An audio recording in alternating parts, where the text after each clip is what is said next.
Praise be to the wonderful name of the Lord Jesus Christ. ஆண்டவராகிய இயேசு கிறிஸ்துவின் விலையேறப்பெற்ற நாமத்துக்கு மகிமை உண்டாகட்டும். I greet each and every one of you that is joining us here and also those that are watching this online. இந்த இடத்திலே கூடி In the வந்திருக்கிற precious name of உங்களையும் the Lord Jesus Christ. இந்த இடத்திலே உங்களுக்கு கூடி வந்திருக்கிற உங்களையும் இந்த ஆன்லைன் மூலமாக இணைந்திருக்கிற ஒவ்வொருவரையும் ஆண்டவராகிய இயேசு கிறிஸ்துவின் விலையேறப்பெற்ற நாமத்தினாலே வாழ்த்துதல் தெரிவிக்கிறேன். By the abundant grace of God, we have come to the midweek part of this week and also this month by the abundant grace of Jesus Christ. ஆண்டவருடைய அளவற்ற கிருபையினாலே இந்த மாதத்திலே இந்த வாரத்தின் மத்திய நாளிலே அவருடைய சமூகத்திலே கூடி வரும்படியான கிருபை கொடுத்ததுக்காய் ஆண்டவருக்கு நன்றி செலுத்துகிறேன். Time is fleeing, நேரம் ஓடிக்கொண்டிருக்கு, பறந்து கொண்டு இருக்கிறது. but we need to be aware of the times and the seasons in which we are living. ஆனால் நாம் வாழ்ந்து கொண்டிருக்கிற காலம் நேரம் எப்படிப்பட்டது என்பதை குறித்த ஒரு ஜாக்கிரதை நமக்கு உண்டாயிருக்க And வேண்டும். at the same time, we also have to be good stewards of the time that the Lord has so graciously given in each and every one of our அதே lives. நேரத்திலே தேவன் நமக்கு கிருபையாய் கூட்டி கொடுக்கிற இந்த நாட்களையும் இந்த நேரத்தையும் நாம் சரியான விதத்திலே பயன்படுத்த வேண்டியவர்களாய் இருக்கிறோம். With these few words, I would like to draw your attention into the Word of God. இந்த சில வார்த்தைகளோடு தேவனுடைய வார்த்தைக்குள்ளே உங்கள் கவனத்தை கொண்டு செல்ல நான் விரும்புகிறேன். If you have your Bibles and if you are physically able, please stand with us to honor the reading of உங்களுடைய God's Word. கரத்திலே வேதாகமம் இருந்து உங்களால் எழுந்து நிற்க முடியுமானால் தயவு செய்து தேவனுடைய வார்த்தை கனப்படுத்தும்படியாய் எழுந்து நிற்கும்படி கேட்கிறேன். I would like to read a good few portion of scriptures to begin with. இன்னும் சில வேத பகுதிகள் இந்த நேரத்திலே நாம் வாசிக்க இருக்கிறோம். First of all, let us go to the book of Ezekiel, chapter number 9, எசேக்கியேல் தீர்க்கதரிசன புத்தகம் 9வது அதிகாரம் and read verse number 6. 6ஆம் வசனம். And then we'll go to the book of Hosea, chapter Hosea number 14, தீர்க்கதரிசன புத்தகம் 14வது அதிகாரம் verse number 1, 1ஆம் வசனம் 2, 2, and then verse number 9 in அதன் that பின்பாக same chapter. 9வது வசனம் அதே அதிகாரத்தில். And then let's go to the book of 2 Timothy, chapter number 3, and verse number 15. அதன் பின்பாக 2 தீமோத்தேயு 3வது அதிகாரம் 15ஆம் வசனம். Then finally we'll go to the book of Revelation, chapter number 13, verse number 15 and 16. அதன் பின்பாக வெளிப்படுத்தின விசேஷம் 15வது அதிகாரம் 15 and 16 Yes. 15 16 வசனங்கள். Ezekiel chapter number 9 and verse number 6, it says, "Slay utterly old and young, both maids and little children and women, but come not near any man upon whom is the mark, and begin at my sanctuary." Then they began at the ancient men which were before the house. எசேக்கியேல் 9வது அதிகாரம் 6ஆம் வசனம். முதியோரையும் வாலிபரையும் கன்னிகைகளையும் குழந்தைகளையும் ஸ்திரீகளையும் சங்கரித்து கொன்று போடுங்கள். அடையாளம் போடப்பட்டிருக்கிற ஒருவனையும் கிட்டாதிருங்கள். என் பரிசுத்த ஸ்தலத்திலே துவக்குங்கள் என்று என் காதுகள் கேட்க சொன்னார். அப்பொழுது அவர்கள் ஆலயத்துக்கு முன்னே இருந்த மூப்பரிடத்தில் துவக்கம் பண்ணினார்கள். Let's go to the book of the prophet Isaiah, chapter number 14, verse number 1, 2, and 9. It says, "O Israel, return unto the Lord thy God, for thou hast fallen by thine iniquity. Take the few words and turn to the Lord. Say unto him, Take away all iniquity and receive us graciously. So will we render the calves of our lips. Who is wise? And he shall understand these things. Prudent, and he shall know them. For the ways of the Lord are right and just, shall walk in them, but the transgressors shall fall therein." ஓசியா தீர்க்கதரிசன புஸ்தகம் 14வது அதிகாரம் 1, 2, 9வது வசனங்கள். இஸ்ரவேலே, உன் தேவனாகிய கர்த்தரிடத்தில் திரும்பு. நீ உன் அக்கிரமத்தினால் விழுந்தாய். வார்த்தைகளை கொண்டு கர்த்தரிடத்தில் திரும்புங்கள். அவரை நோக்கி, தேவரீர் எல்லா அக்கிரமத்தையும் நீக்கி எங்களை தயவாய் அங்கீகரித்தருளும். அப்பொழுது நாங்கள் எங்கள் உதடுகளின் காலைகளை செலுத்துவோம். 9வது வசனம். இவைகளை உணரத்தக்க ஞானமுள்ளவன் யார்? இவைகளை கிரகிக்கத்தக்க புத்தியுள்ளவன் யார்? கர்த்தருடைய வழிகள் செம்மையானவைகள், நீதிமான்கள் அவைகளில் நடப்பார்கள். பாதகரோ வென்றால் அவைகளில் இடறி விடுவார். விடுவார்கள். 2 Timothy chapter number 3 and verse number 15, and that from a child thou hast known the holy scriptures, which are able to make thee wise unto salvation through faith which is in Christ Jesus. 2 தீமோத்தேயு 3:15 கிறிஸ்து இயேசுவை பற்றும் விசுவாசத்தினாலே உன்னை ரட்சிப்புக்கு ஏற்ற ஞானமுள்ளவன் ஆக்கத்தக்க பரிசுத்த வேத எழுத்துக்களை நீ சிறுவயது முதல் அறிந்தவன் என்றும் உனக்கு தெரியும். Revelation 13:15 and 16, it says, and he had power to give life unto the image of the beast, that the image of the beast should both speak and cause that as many as would not worship the image of the beast should be killed. And he causeth all, both small and great, rich and poor, free and bond, to receive a mark in their right hand or in their foreheads. வெளிப்படுத்தின விசேஷம் 13வது அதிகாரம் 15-16 வசனங்கள். மேலும் அம்மிருகத்தின் சொரூபம் பேசத்தக்கதாகவும் மிருகத்தின் சொரூபத்தை வணங்காத யாவரையும் கொலை செய்யத்தக்கதாகவும் மிருகத்தின் சொரூபத்திற்கு ஆவியை கொடுக்கும்படி அதற்கு சத்துவம் கொடுக்கப்பட்டது. அது சிறியோர் பெரியோர் ஐஸ்வர்யவான்கள் தரித்திரர் சுயாதீனர் அடிமைகள் இவர்கள் யாவரும் தங்கள் தங்கள் வலது கைகளிலாவது நெற்றிகளிலாவது ஒரு முத்திரையை பெரும்படிக்கும். Let's read one more scripture, Revelation chapter number 9 and verse number 4. It says, and it was commanded them that they should not hurt the grass of the earth, neither any green thing, neither any tree, but only those men which have not the seal of God in their foreheads. வெளிப்படுத்தின விசேஷம் 9வது அதிகாரம் 4ஆம் வசனம். பூமியின் புல்லையும் பசுமையான எந்த பூண்டையும் எந்த மரத்தையும் சேதப்படுத்தாமல் தங்கள் நெற்றிகளில் தேவனுடைய முத்திரையை தரித்திராத மனுஷரை மாத்திரம் சேதப்படுத்த அவைகளுக்கு உத்தரவு கொடுக்கப்பட்டது. May the Lord add his blessing to the reading of his word. வாசிக்க கேட்ட அந்த வேத வசனங்களை தேவன் தாமே நமக்கு ஆசீர்வாதத்தை கொடுப்பாராக. Let's bow our eyes and close our eyes and bow our heads for the word of prayer.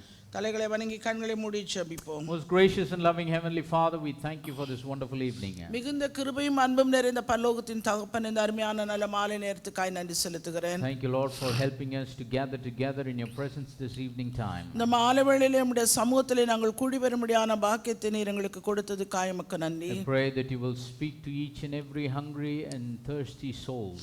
ஆண்டவரே, பசியுள்ள தாகமுள்ள ஆத்துமாக்களை நீர் போஷிக்க வேண்டுமாய் ஜெபிக்கிறேன். You are a God who loves to commune with your people.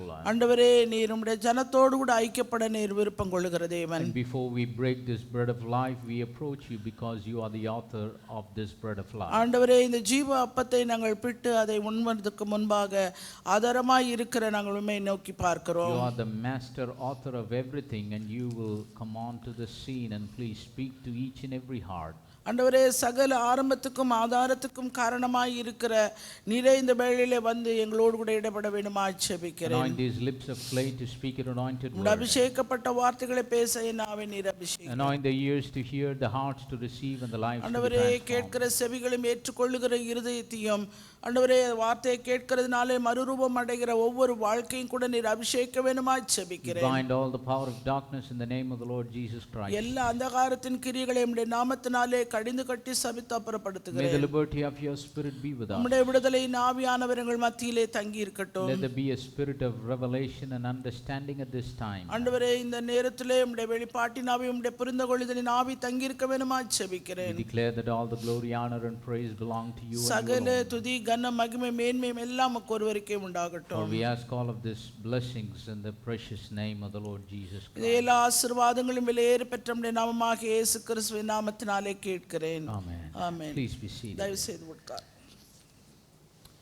For the last several weeks, we are talking on a series of messages on the subject being restored in all things. கடந்த பல வாரங்களாக எல்லாவற்றையும் சீர்பொருத்திக் கொள்வது, எல்லாவற்றையும் திருப்பிக் கொள்கிறது என்கிற தலைப்பின் கீழே நாம் செய்திகளை தியானித்து வந்தோம். So as we are living in this time barely before the return or the appearing of the bridegroom in the mid of the air, மத்திய ஆகாயத்தினாய் மணவாளனாகிய ஆண்டவராகிய இயேசு கிறிஸ்து வருவதற்கு மிகவும் சமீபமான ஒரு நேரத்திலே காலத்திலே நாம் வாழ்ந்து it கொண்டிருக்கிறோம். is very important for the bride of Christ to realize who she is.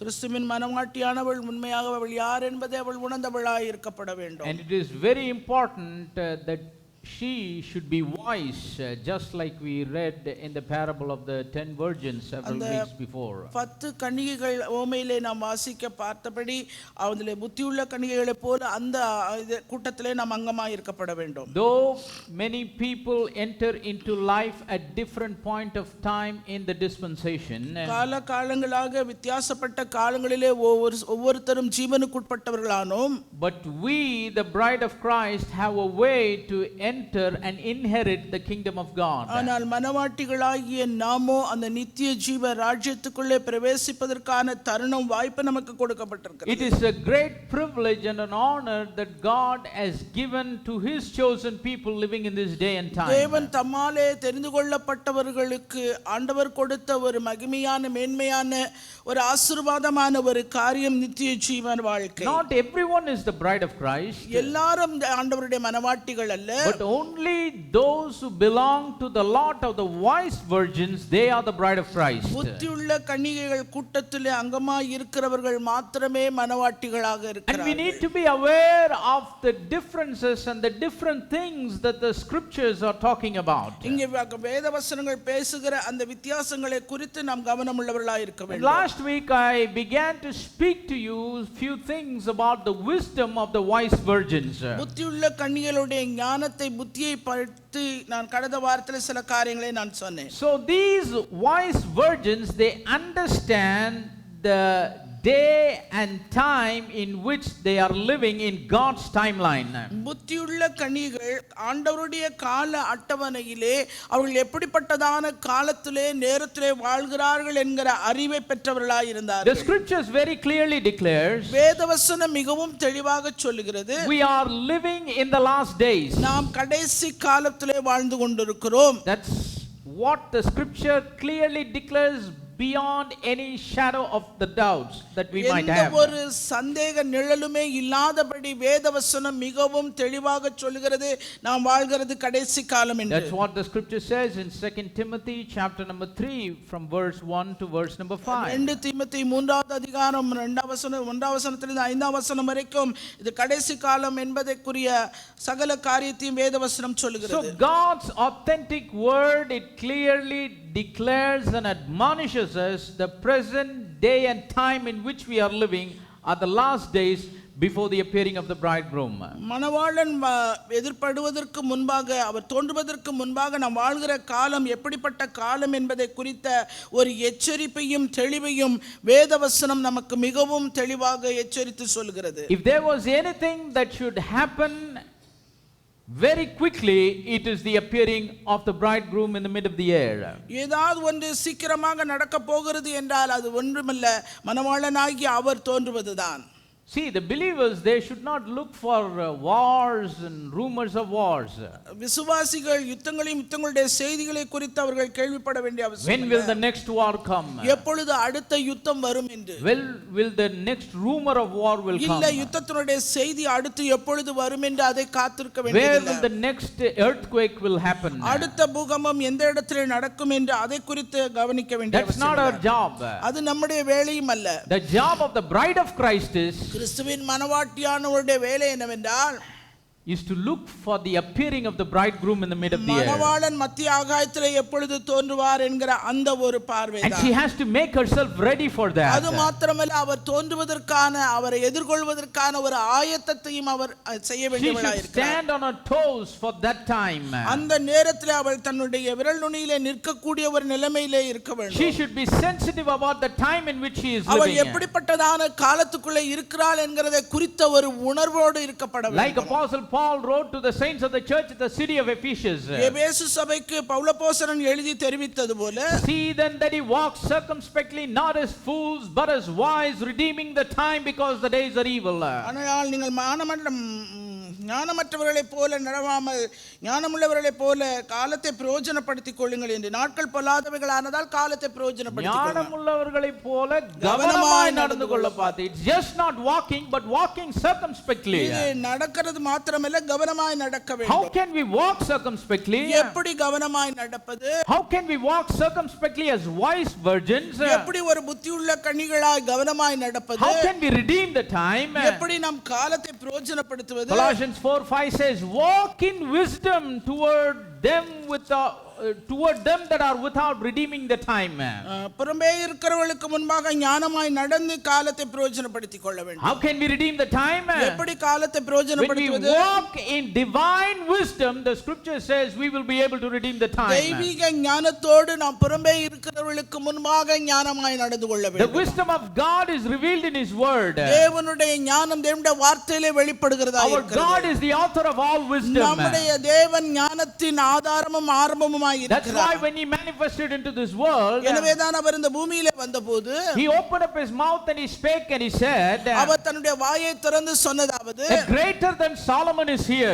சாலமோனிலும் பெரியவர் இங்கே இருக்கிறார். When the Lord gave the wisdom to Solomon, சாலமோனுக்கு தேவன் அந்த ஞானத்தை கொடுத்தபோது, when he declared that wisdom to him, அந்த ஞானத்தை பற்றி அவனிடத்தில் அவர் சொன்னபோது, when he pronounced and blessed Solomon with the wisdom, அந்த ஞானத்தினாலே அவனை ஆசீர்வதித்து அவன் மீது அந்த ஆசீர்வாத வார்த்தை அவர் சொன்னபோது, God Almighty told him சர்வ வல்லமையுள்ள தேவன் அவனிடத்தில் that சொன்னார், there was no one as wise as he will be, உன்னை போல இதற்கு முன்பாக பின்பாக எவனும் இருக்க போகிறதில்லை. and also after him there will be no one as wise as he was. அதுபோல இனிமேலும் ஒருவரும் அவ்விதமாக இருக்கப்பட மாட்டார். So இதுவரைக்கும் Solomon was the wisest man that ever lived the face of this earth. எனவே இந்த பூமியிலே வாழ்ந்த அனைத்து மனுக்குலத்திலும் சாலமன் ஒருவனே அதிக ஞானம் உள்ளவனாய் But வாழ்ந்தவன். there is an exception. ஆனா அதுலயும் ஒரு தவிர்ப்பு, ஒரு God who தவிர்ப்பு. manifest in this world in flesh and blood, ஆனால் இயேசு கிறிஸ்து பூமியிலே அவர் மாம்சத்தோடும் இரத்தத்தோடும் வெளிப்பட்ட he போது is the one that gave wisdom to Solomon. அவர் ஒருவர் தான் சாலமோனுக்கு ஞானத்தை கொடுத்தார். That is why he said that greater than Solomon is here. அதனால தான் ஆண்டவர் சொன்னார், சாலமோனிலும் பெரியவர் இங்கே இருக்கிறார் என்று. Praise the name of the living நாமத்துக்கே God. மகிமை. That is the wisdom of God. அது தேவனுடைய ஞானமாகும். What kind of wisdom did Solomon ask? Solomon எப்படிப்பட்டதான ஞானத்தை தேவனிடத்தில் Solomon கேட்டார்? asked wisdom from God just to rule over the people of ஜனங்களை God. ஆளுவதற்கான ஒரு ஞானத்தை மாத்திரமே அவன் தேவனிடத்தில் That கேட்டார். was the only wisdom that he obtained from God. ஆண்டவரிடத்திலிருந்து அவன் பெற்றுக்கொண்ட ஞானம் அது மாத்திரமே. And the Lord perfectly gave the wisdom to him to rule the people. ஜனங்களை ஆளுவதற்கான போதுமான ஞானத்தை தேவன் அவனுக்கு கொடுத்தார். But when you look at the personal life of Solomon, ஆனால் சாலமோனுடைய தனிப்பட்ட வாழ்க்கை நோக்கி he பார்த்தோமானால் miserably failed. அவன் பரிதாபமாக தோற்று He did போனான். not use the wisdom to govern his personal life. தேவன் கொடுத்த ஞானத்தை கொண்டு தன்னுடைய வாழ்க்கையை தன்னை அவன் ஆளுகை செய்து கொள்ள அவன் தவறி But போனான். my brothers and sisters in Christ, கிறிஸ்துவுக்குள் அன்பான சகோதர the சகோதரிகளே, wisdom that God gives his bride, தேவன் தம்முடைய மனவாட்டிக்கு கொடுக்கிற it ஞானமானது is not as equal to the wisdom that he gave to Solomon. அது சாலமனுக்கு கொடுக்கப்பட்ட ஒப்பான ஞானமும் அல்ல. It is his own wisdom. அவர் தன்னுடைய சொந்த ஞானத்தை It அவனுக்கு is the அவருக்கு wisdom of கொடுக்கிறார். God. அது தேவனுடைய It ஞானமாகும். is the divine wisdom that comes from above. அது தெய்வீக ஞானம், தேவனிடத்திலிருந்து வருகிற ஒரு ஞானம். And that wisdom of God is revealed in his word. அந்த தெய்வீக ஞானம் தேவனுடைய வார்த்தையின் மூலமாய் வெளிப்படுகிறதா And இருக்கிறது. because the God we serve is a wise God, நாம் ஞானமுள்ள தேவனை ஆராதிக்கிறபடியால் the spirit that he has given us, அவர் கொடுத்த அந்த ஆவியும் it is the spirit of wisdom. அது ஞானத்தின் ஆவியாய் இருக்கிறது. What spirit of wisdom? ஞானத்தின் ஆவி என்ன? God's spirit of அது wisdom. தேவனுடைய ஞானத்தின் ஆவி. Praise the name of the living God. It has got the same attribute of wisdom as God has. தேவனுக்கு இருக்கிற அதே ஞானத்துக்கு ஒப்பான ஞானம் தான் அந்த ஞானத்தின் ஆவி That's the நமக்கு kind of கொடுக்கிறது. wisdom that he has given us. அப்படிப்பட்டதான ஞானத்தை தேவன் நமக்கு That கொடுத்திருக்கிறார். is the reason. அந்த காரணத்தினாலே That spirit of wisdom that God has given us, ஆண்டவர் கொடுத்திருக்கிற அந்த ஞானத்தின் ஆவி it leads the bride of Christ into the word of God. அது தேவனுடைய வார்த்தைக்குள்ளே மனவாளனை காணக்கூடிய ஒன்றாய். It leads the bride of Christ to the word of God. கிறிஸ்துவினுடைய மனவாட்டியை வார்த்தைக்குள்ளே நடத்துகிற ஒன்றாய் It இருக்கிறது. reveals the word of God to the bride of Christ. அந்த மனவாட்டிக்கு தேவனுடைய வார்த்தையை வெளிப்படுத்துகிறதா It இருக்கிறது. will cause the bride of Christ to believe in this word. இந்த வார்த்தையை விசுவாசிக்கும்படியாய் செய்கிறது It will மனவாட்டியை. cause the bride of Christ to obey to this word. இந்த வார்த்தைக்கு அவள் கீழ்ப்படியும்படியாய் செய்கிறது அந்த It ஞானம். will cause the bride of Christ to live by every word that proceeds out of the mouth of அவருடைய வாயிலிருந்து God. புறப்பட்டு வருகிற ஒவ்வொரு வார்த்தையின்படி பிழைக்கும்படி செய்கிறது அந்த It ஞானம். happens because of the divine wisdom that comes from God. தேவனிடத்திலிருந்து வந்த அந்த தெய்வீக ஞானத்தின் ஆவி மாத்திரமே அப்படி செய்யக்கூடியதா That's the இருக்கிறது. reason they are called the wise virgins. அந்த காரணத்தினாலே அந்த கன்னிகைகள் புத்தியுள்ள கன்னிகைகள் என்று அழைக்கப்பட்டார்கள். Then we talked about From where does this wisdom begin? அதன் பின்பாக நாம் பார்த்தோம் அந்த ஞானம் எங்கே இருந்து From ஆரம்பிக்கிறது. which place can we receive this wisdom of அந்த God? ஞானத்தை எந்த இடத்திலிருந்து நாம் பெற்றுக்கொள்ள முடியும்? It's not from a place. அது ஒரு இடம் அல்ல. It's not from a college. இல்ல ஒரு கல்லூரியிலும் அல்ல. Not from any educational institution. எந்த ஒரு படிக்கிற எந்த ஒரு நிர்வாகத்திலும் இல்ல. The wisdom of God, தேவனுடைய ஞானம் என்பது it doesn't begin from a place. அது ஒரு இடத்திலிருந்து ஆரம்பிக்கிறது. The wisdom of God, தேவனுடைய ஞானம் it begins from an attitude. அது ஒரு நடத்தையாக எண்ணப்படுகிறது. What is that attitude? அந்த நடத்தை என்ன? That attitude is the fear of God. அது தேவனுக்கு பயப்படுகிற That's பயமாகும். why the scripture says அதைத்தான் வேதவசனம் the சொல்கிறது. fear of God is the beginning of wisdom. கர்த்தருக்கு பயப்படுதலே ஞானத்தின் ஆரம்பம். It's not like the worldly wisdom. இது உலகத்தின் ஞானம் அல்ல. The worldly wisdom is obtained from our home. அது உலகத்தின் ஞானம் நாம் வீட்டிலிருந்தே நாம் It பெற்றுக்கொள்ள begins முடியும். from our parents. நம்முடைய பெற்றோரிடத்திலிருந்து பெற்றுக்கொள்ள Or it can ஆரம்பிக்கிறோம். begin from a kindergarten school. இல்ல நான் படிக்கிற ஆரம்ப பள்ளிக்கு போய் சென்று அங்கே But the கற்றுக்கொள்கிறோம். wisdom of God, ஆனால் தேவனுடைய ஞானம் it என்பது doesn't begin from a physical place. அது ஒரு சரீர பிரகாரமான ஒரு It இடத்தில் அல்ல. doesn't begin from any seminary. எந்த ஒரு செமினரியிலும் அல்ல. It doesn't begin from any Bible school. எந்த ஒரு வேதாம கல்லூரியிலும் அல்ல. It begins with a sincere attitude. அது உண்மை உத்தமம் உள்ள ஒரு நடத்தையினால் What is உண்டாகிறது. the attitude? அந்த நடத்தை என்ன நடத்தை? It is the fear of அது God. கர்த்தருக்கு பயப்படுகிற பயமே. That's why the scripture says, அதைத்தான் வேதவசனம் of சொல்கிறது. the Proverbs, wisdom is the principal thing. அந்த ஞானமே முக்கியம் என்ற ஞானத்தை பற்றி நீதிமொழிகளில் Get பார்க்கிறோம். wisdom, get எனவே understanding. ஞானத்தை எடுத்துக்கோ, புத்தியை வாங்கிக்கோ. That's how the wise virgins live in this last அப்படியாகத்தான் day அந்த and புத்தி time. உள்ள கன்னிகைகள் இந்த கடைசி காலத்திலே அவர்கள் தங்கள் வாழ்க்கை வாழ்கிறவர்கள். So what is the source of this wisdom? இந்த ஞானத்துக்கு ஆதாரம் என்ன? It begins with the fear of God. அது தேவனுக்கு பயப்படுகிற பயத்தில் Yes, when we ஆரம்பிக்கிறது. begin to fear the Lord, நாம் கர்த்தருக்கு பயப்படுகிற பயம் let me அது. tell you, fear of God தேவனுடைய பயம் என்பது is not some kind of a fear of guilt.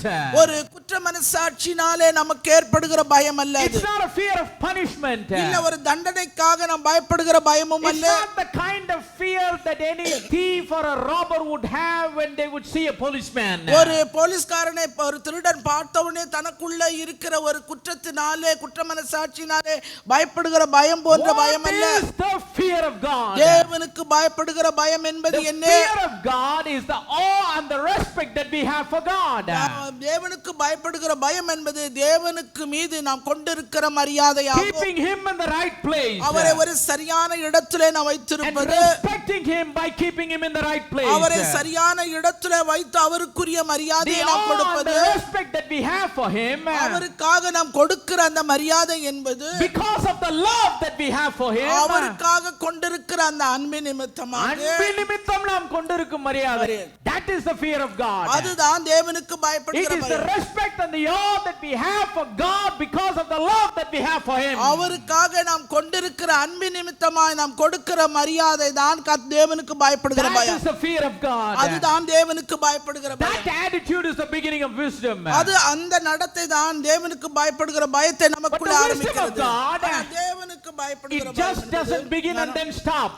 அது ஆரம்பித்தது நின்று The விடுகிறது. wisdom of God should grow. தேவனுடைய ஞானம் வளர்ந்து கொண்டே The போக wisdom of வேண்டும். God must progress in our life. தேவனுடைய ஞானம் முன்னேறி கொண்டே போக வேண்டும் That's நம்முடைய why வாழ்க்கையில. every passing day நாம் கடந்து போகிற ஒவ்வொரு we need to நாளும் know more and more and more of God. தேவனை குறித்த அதிகமான அறிவை உடையவர்களாக Every வேண்டும். passing day கடந்து போகிற ஒவ்வொரு நாளும் we need to know more and more and more of who we are in Him. நாம் அவருக்குள்ளே யார் என்கிற ஒரு அறிவை நாம் பெற்றுக்கொள்ள வேண்டியது அவசியமாக Each and every இருக்கிறது. passing day கடந்து போகிற ஒவ்வொரு we நாளிலும் need to know in which timeline and we are living in நாம் this எப்படிப்பட்டதான இந்த living காலத்திலே this life. நேரத்திலே இந்த வாழ்க்கையை நாம் வாழ்ந்து What கொண்டிருக்கிறோம். God has told us. ஆண்டவர் நம்மை குறித்து என்ன The likes சொல்லியிருக்கிறார்? and the dislikes of God. தேவனுக்கு விருப்பம் என்ன விருப்பம் The இல்லாதவை என்ன? will of God, the plan of God, தேவனுடைய சித்தம் என்ன தேவனுடைய திட்டம் என்ன? purpose of God. தேவனுடைய நோக்கம் என்ன? We must grow in the wisdom and the knowledge of God. இப்படியாக தேவனுடைய அறிவிலும் அந்த புத்தியிலும் நாம் வளர வேண்டும். What is the source for that? அதற்கான ஆதாரம் எது? The word of God is the source for தேவனுடைய that. வார்த்தையே அதற்கு ஆதாரம். That's the scripture that we read. அதைத்தான் வேதவசனத்தில் When Apostle வாசித்தோம். Paul wrote his letter to his spiritual son Timothy, ஆவிக்குரிய குமாரனாகிய தீமோத்தேயுக்கு பவுலப்போஸ்தலன் எழுதி in his தெரிவித்தது, second letter, chapter number 3 and verse number 15, he said, 2 தீமோத்தேயு 3வது அதிகாரம் 15வது வசனத்தில் அவர் இவ்விதமாய் சொல்லி he இருக்கிறார். said, and that from a child thou hast known the holy scriptures. பரிசுத்த வேத எழுத்துக்களை நீ சிறுவயது முதல் அறிந்தவன் என்று உனக்கு So தெரியும். he is reminding him something that he was doing in his life. அவனுடைய வாழ்க்கையில அவன் செய்த காரியத்தை அவனுக்கு மீண்டுமாய் நினைப்பூட்டி சொல்கிறார் He பவுலப்போஸ்தலன். says, Timothy, தீமோத்தேயுவே, from the time you were a little நீ ஒரு child, சிறு பையனாய் இருந்த போதிலிருந்து you have known the holy நீ scriptures. பரிசுத்த வேத எழுத்துக்களை அறிந்தவன். Praise the name of the living God. நாமத்துக்கே மகிமை. Here another word is coming. இன்னொரு வார்த்தை வருது, Known, அறிந்து கொள்ளுதல், knowledge. அறிவு. He says, you have known the holy நீ scriptures. பரிசுத்த வேத எழுத்துக்களை அறிந்தவன். He did not say you have read the holy நீ scriptures. பரிசுத்த வேத எழுத்துக்களை படித்தவன் என்று சொல்லல. He did not just say you have heard the holy scriptures. இல்ல பரிசுத்த வேத எழுத்துக்களை நீ கேட்டவன் என்று எழுதல. But he said you have known the holy நீ scriptures. பரிசுத்த வேத எழுத்துக்களை அறிந்தவன் என்று அவர் சொல்லி There இருக்கிறார். is a difference between reading the holy scriptures பரிசுத்த வேத எழுத்துக்களை வாசிப்பதற்கும் or hearing somebody read it இல்ல யாரோ ஒருவர் வாசிப்பதை கேட்பதற்கும் and knowing the holy இல்ல scriptures. பரிசுத்த வேதத்துக்களை அறிவதற்கும் What does it mean when it வித்தியாசம் says உண்டு. you know the holy நீ scriptures? பரிசுத்த வேத எழுத்துக்களை அறிந்தவன் என்றால் என்ன அர்த்தம்? See, this word is God. இந்த வார்த்தையே தேவனாய் இருக்கிறார். John 1, the scripture says, யோவான் எழுதின சுவிசேஷம் 1வது very அதிகாரத்தில் familiar scripture that most all of நமக்கு us know. மிகவும் நன்கு பரிச்சயமான வேத In the வசனம். beginning was the word, ஆதியிலே வார்த்தை and the இருந்தது. word was with அந்த God, வார்த்தை தேவனிடத்தில் and இருந்தது. the word was God. அந்த வார்த்தை தேவனாய் See, இருந்தது. the word was God. அந்த வார்த்தை தேவனாய் The இருந்தது. Logos was God. அந்த லோகாஸ் அந்த வார்த்தை தேவனானவர். And then that word was made flesh அதன் பின்பாக அந்த வார்த்தை மாம்சமானது. and dwelt among us. நமக்குள்ளே வாசம் பண்ணினார். Praise the name of the living God. நாமத்துக்கே That மகிமை. same apostle John, அதே அப்போஸ்தலனாகிய when he யோவான் wrote his first scripture in his first epistle, he said, அவன் தன்னுடைய நிருபத்திலே எழுதும்போது முதல் வசனம் அவன் எழுதும்போதே he says, that which was from the beginning. ஆதி முதல் இருந்ததும் What was from the beginning? எது ஆதியில இருந்துச்சு? He already wrote in the gospel. ஏற்கனவே சுவிசேஷத்தில் எழுதிட்டாரு. What was from the beginning? ஆதியிலே என்ன இருந்தது? In the beginning was the word. ஆதியிலே வார்த்தை இருந்தது. That which was from the beginning, ஆதி முதல் இருந்ததும் which we have heard, நாங்கள் கேட்டதும் which we have seen with our eyes, கண்களினால் which கண்டதும் we have looked upon, நாங்கள் நோக்கி பார்த்ததும் which our hands have handled, எங்கள் கைகளினாலே தொட்டதுமாய் the இருக்கிற word of life. ஜீவ வார்த்தையை குறித்து The word became the word of life through Jesus Christ. வார்த்தை ஜீவ வார்த்தையானது இயேசு கிறிஸ்து மூலமாய் And that Jesus Christ, அதே இயேசு கிறிஸ்து that word of life, அந்த ஜீவ he வார்த்தை not only walked the face of this அவர் இந்த earth, பூமியிலே நடந்தது he மாத்திரமல்ல, not only did miracles, அவர் அற்புதங்களை செய்தது மாத்திரமல்ல, but he died in his flesh. அவர் தன்னுடைய மாம்சத்திலே He மரித்தார், was buried அவர் அடக்கம் பண்ணப்பட்டார், and he rose again. அவர் மீண்டும் உயிரோடு And எழுந்தார், that's why he lives today. அதனால் அவர் இன்றும் ஜீவிக்கிறார். That's why this word is a word of life. அதனாலதான் இந்த வார்த்தை ஜீவ வார்த்தையானது. Just not a word that we talk or read, but it has got life in it. வெறும் வார்த்தையை நம்ம வாசிக்கவோ கேட்கவோ படிக்கவோ இல்ல, அது ஜீவ வார்த்தையாய் That's why இருக்கிறது. Jesus says, man shall not live by bread alone, but by every word that proceeds out of இயேசு the mouth of Kristu God. அதனால் தான் சொன்னார், மனுஷன் அப்பத்தினாலே மாத்திரமல்ல தேவனுடைய வாயிலிருந்து புறப்படுகிற ஒவ்வொரு வார்த்தையினாலும் பிழைப்பான் How என்றார். can we live? Because it has got life. எப்படி நம்ம பிழைக்க முடியும்? ஏனென்றால் இந்த வார்த்தைக்கு ஜீவன் இருக்கிறது. Praise the name of the living God. நாமத்துக்கே மகிமை. The word of life. ஜீவ வார்த்தை. Praise the name of the living God. நாமத்துக்கே மகிமை. And Apostle Paul writing to Timothy, he says, அங்க தீமோத்தேயுக்கு பவுலப்போஸ்தலன் எழுதி you சொல்கிறார், have known the holy நீ scriptures. பரிசுத்த வேத எழுத்துக்களை சிறு வயது முதல் அறிந்தவன். So if he has known the holy நீ scriptures, பரிசுத்த வேத எழுத்துக்களை சிறு வயது முதல் அறிந்தவன். what does that mean? அப்படினா அர்த்தம் என்ன? He has known God. தேவனே அவன் Because அறிந்திருக்கிறான். God is word and word is ஏனென்றால் God. வார்த்தை தேவனாய் இருக்கிறார், தேவன் வார்த்தையாய் In other இருக்கிறார். words, he says, you have known God. இன்னொரு வார்த்தையில சொல்லணும்னா நீ தேவனை நீ How do you அறிந்திருக்கிறாய். know God? எப்படி எப்படி நீ தேவனை Because அறிந்தாய்? you have known the Holy நீ Scriptures, பரிசுத்த வேத எழுத்துக்களை அறிந்தபடியால், which are able to make you wise unto salvation through faith which is in Christ Kristu Jesus. இயேசுவை பற்றும் விசுவாசத்தினாலே உன்னை ரட்சிப்புக்கேற்ற ஞானமுள்ளவன் ஆக்கத்தக்க பரிசுத்த வேத எழுத்துக்கள். Praise the name of the living God. நாமத்துக்கே மகிமை.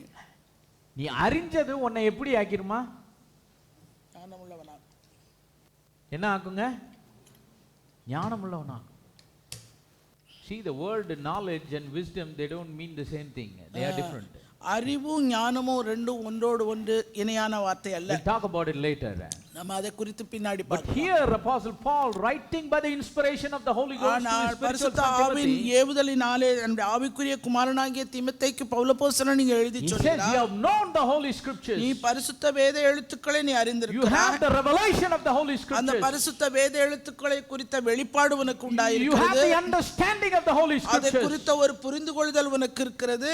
to which you have known. நீ அறிந்து கொண்ட அந்த வேத எழுத்துக்கள் It is able to make you wise. உன்னை ஞானமுள்ளவனாக ஆற்றக்கூடியது. It is able to equip you to be wise. நீ ஞானமுள்ளவன் என்ற நிலைக்கு உன்னை அது மாற்றக்கூடியது. That's the same thing with the bride of Christ. அதுதான் கிறிஸ்துவனுடைய மனவாட்டியிடம் காணப்பட That's why she வேண்டும். is called the wise virgin. அதனால தான் அவள் புத்தியுள்ள கன்னிகை என்று Because she knows அழைக்கப்பட்டாள். the Holy Scriptures. ஏனென்றால் அவள் வேத எழுத்துக்களை அறிந்திருக்கிறாள். And because she knows the Holy Scriptures, அவள் பரிசுத்த வேத எழுத்துக்களை அறிந்தது she மாத்திரமல்ல, knows the God of the Holy Scriptures. அந்த பரிசுத்த வேத எழுத்துக்களின் தேவன் யார் She என்றும் அவள் knows the அறிந்திருக்கிறாள். only true God of the Holy அந்த Scriptures. பரிசுத்த வேத எழுத்துக்களின் உண்மையான ஒரே தேவன் யார் என்பதையும் அவள் அறிந்திருக்கிறாள். She knows who she is in Christ. கிறிஸ்துவுக்குள்ளே தான் யார் என்பதையும் அவள் She அறிந்திருக்கிறாள். knows everything the Holy Scriptures say. எல்லாவற்றையும் அந்த பரிசுத்த வேத எழுத்து என்ன சொல்கிறது என்பதை குறித்த That கவனம் அவளுக்கு knowledge உள்ளது. that she has அவள் received, பெற்றுக்கொண்ட அந்த ஞானம், that revelation she has, அவள் பெற்றுக்கொண்டிருக்கிற அந்த that வெளிப்பாடு, understanding she has, அவள் கொண்டிருக்கிற அந்த புரிந்து கொள்ளுதல், it is just not going to stay idle in her, அது அவளுக்குள்ளே அப்படியாக கிடக்கப்படுகிற ஒரு காரியம் அல்ல. but it is able to make her wise. அது அவளை ஞானமுள்ளவளாக அது மாற்றக்கூடியது. Praise the name of the living God. நாமத்துக்கே மகிமை. So what is the source of the wisdom of God? தேவனுடைய ஞானத்துக்கு ஆதாரம் இது. It begins with the fear of God, அது தேவனுடைய பயத்துல ஆரம்பிக்கிறது.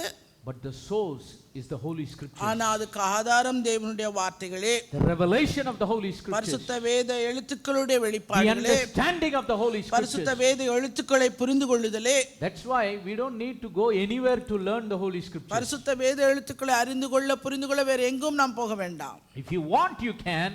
உங்களுக்கு விருப்பம் உண்டாயிருந்து உங்களுக்கு வேண்டும் என்றால், But mind you me, in the past centuries, கடந்த நூற்றாண்டுகளிலே a lot of confusions are going on because of those seminaries that are going on in this world. இந்த உலகத்திலே கடந்து போய் கொண்டிருக்கிற இந்த செமினரிகள் மூலமாக தான் அநேக குழப்பங்கள் உண்டாகி கொண்டே They did இருக்கிறது. many good things. அவங்க அநேக நல்ல காரியங்களை I'm not செய்திருக்கிறார்கள். undermining the Bible schools and the seminaries that there was in this world throughout the centuries of time. இந்த நூற்றாண்டுகளிலே இந்த உலகத்திலே அவர்கள் நடத்துகிற வேதாகம கல்லூரியையோ செமினரியோ இதை பற்றி எந்த விதத்தில் நான் குறைவுபடுத்தி நான் தரக்குறைவாக சொல்லல. அவர்கள் அநேக நல்ல காரியங்களை இதில் When we செய்திருக்கிறார்கள். read the history, வரலாற்றை நாம் படித்து they பார்த்தோமானால் did many good things. அவர்கள் அநேக நல்ல காரியங்களை They had செய்திருக்கிறார்கள். many programs to train the people. ஜனங்களை பயிற்றுவிப்பதற்காக அநேக நிகழ்ச்சிகளை அவர்கள் They had செய்திருக்கிறார்கள். many programs to spread the gospel. சுவிசேஷத்தை அவர்கள் பரப்புவதற்காக அநேக நிகழ்ச்சிகளை அவர்கள் தொகுத்து Only in வழங்கியிருக்கிறார்கள். the last few decades we have this technology.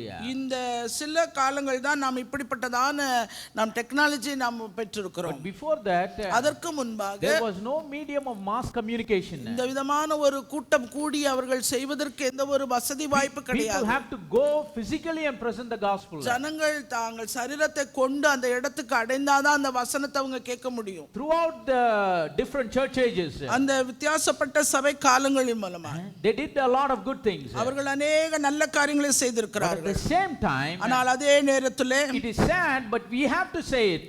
அது வருத்தமான காரியம் நாம் சொல்லிதான் ஆக வேண்டும். There is a lot of confusion today அநேக குழப்பங்கள் இந்த நாளில் இருக்கிறது. because of the same seminaries. அதே செமினரியின் The மூலமாக seminaries that did a lot of good things அந்த செமினரி அதே வேதாகம கல்லூரிகள் அநேக நல்ல காரியங்களை செய்திருந்தும் are the same seminaries that are the reason for a lot of confusion that அநேக are prevalent today. குழப்பங்களுக்கு காரணமாக அதே செமினரியும் வேதாகம கல்லூரிகளும் But we are living in a time வாழ்ந்து கொண்டிருக்கிற காலம் where the scripture says we have to be restored in all things. வேத வசனம் சொல்வது நாம் எல்லாவற்றையும் சீர்படுத்தி எல்லாவற்றையும் நாம் திருப்பிக் கொள்ள வேண்டும். We cannot say I only need the common gospel, brother. நான் பொதுவான சுவிசேஷம் மாத்திரம் எனக்கு போதும் என்று சொல்ல The rest முடியாது. of the things are not a requirement. மீதியான காரியங்கள் எல்லாம் If தேவையில்லாதவை. somebody says living in this day and time, இந்த காலத்துல வாழ்கிற ஒருவர் எப்படி சொல்வாரனா it means he is deceived. அவர் வஞ்சிக்கப்பட்டிருக்கிறார் என்று It's a அர்த்தம். time where we have to be restored in all things. நாம் வாழ்ந்து கொண்டிருக்கிற இந்த காலம் நாம் எழுது போன எல்லாவற்றையும் நாம் திருப்பி பெற்றுக்கொள்ள Where வேண்டும். God is restoring back everything that was in the first century church. எப்படி முதல் நூற்றாண்டு சபையிலே சபை எப்படி காணப்பட்டதோ அதுபோல இந்த கடைசி காலத்துல இருக்கிற அவருடைய மனவாட்டி சபை எல்லாவற்றிலும் சீர்பொருந்தி திருப்பிக் கொள்ள வேண்டிய நிலையில் When you இருக்கிறோம். talk about faith, it is the apostolic faith. விசுவாசம் என்று எடுத்துக்கொண்டீர்களானால் அப்போஸ்தலருடைய The விசுவாசம். biblical apostolic time. அந்த வேத வசனத்தின்படியான நேரம் When you காலம். talk about holiness, பரிசுத்தம் எடுத்துக்கொள்ளுங்க. biblical apostolic holiness. அந்த பரிசுத்த வேதாகமத்தின்படியான அப்போஸ்தல பரிசுத்தம். Miracle signs and wonders. அப்போல் அற்புதங்கள் அடையாளங்கள் Biblical apostolic miracle signs and சகலமும் wonders. அந்த பரிசுத்த வேத எழுத்துக்களின்படியான அப்போஸ்தலர் காலத்தில் Talk about the உண்டாகும் doctrine. உபதேசத்தை எடுத்துக்கொள்ளுங்க. Biblical apostolic signs and அவர்கள் wonders. எல்லாம் அப்போஸ்தலருடைய உபதேசத்துக்கு ஒத்து வர A lot of வேண்டும். people try to say apostolic. அநேகர் சொல்லிக் கொள்கிறார்கள் தங்களை அப்போஸ்தலர்கள் அப்போஸ்தல உபதேசம் என்று சொல்லிக் That is கொள்கிறார்கள். good. நல்லதுதான். But it is very important. ஆனா மிகவும் முக்கியமான ஒரு காரியம் Our apostolic standard. நம்முடைய அப்போஸ்தலிக் அந்த Our தரமானது apostolic faith. நம்முடைய அப்போஸ்தல விசுவாசம் Our apostolic righteousness. நம்முடைய அப்போஸ்தல நீதி Our apostolic miracle signs and நம்முடைய wonders. அப்போஸ்தல அடையாளங்கள் அற்புதங்கள் Our apostolic whatever it may be in our Christian life. நம்முடைய கிறிஸ்தவ வாழ்க்கையில எதுவாக இருந்தாலும் It சரி should be biblical apostolic. சகலமும் வேதத்தின்படியாய் காணப்பட Praise the வேண்டும். name of the living God. நாமத்துக்கு It is மகிமை. not much about the term that we use, நாம் வார்த்தையை உபயோகித்தால் மாத்திரம் but போதாது. it is about the life that we are living. நாம் அப்படிப்பட்டதான உபயோகிக்கிற வார்த்தைக்கேற்ப வாழ்க்கை That's காணப்பட the வேண்டும். genuine work of restoration that is going அதுதான் on in this present day உண்மையான and time. சீர்பொருந்துகிற காலம் நேரம் வேளை அது கர்த்தருடைய சபையில நடக்கப்பட What வேண்டியது. is the source of that restoration? அந்த சீர்பொருந்தலுக்கான ஆதாரம் எது? What is the source of that knowledge? அந்த அறிவுக்கு அந்த ஆதாரம் எது? What is the source of that revelation? அந்த வெளிப்பாட்டுக்கான ஆதாரம் எது? What is the source of that understanding? அந்த புரிந்து கொள்ளுதலுக்கான ஆதாரம் What எது? is the source of that faith? அந்த விசுவாசத்துக்கான What ஆதாரம் is எது? the source of that wisdom? அந்த ஞானத்துக்கான ஆதாரம் எது? It is the word of the living அது God. ஜீவனுள்ள தேவனுடைய வார்த்தையே ஆகும். That's why the spirit that we have received of him, அவரிடத்திலிருந்து பெற்றுக்கொண்ட அந்த it ஆவியானது is the spirit of wisdom. அது ஞானத்தின் ஆவியாய் And இருக்கிறது. that wisdom of God, அந்த தேவனுடைய ஞானத்தின் ஆவி it leads us into all the அது truth. நம்மை சகல சத்தியத்துக்குள்ளும் நடத்தி So செல்லும். what is the requirement? நமக்கு தேவை என்ன? Very simple requirement. ரொம்ப எளிமையான ஒன்று. We have to be hungry for God.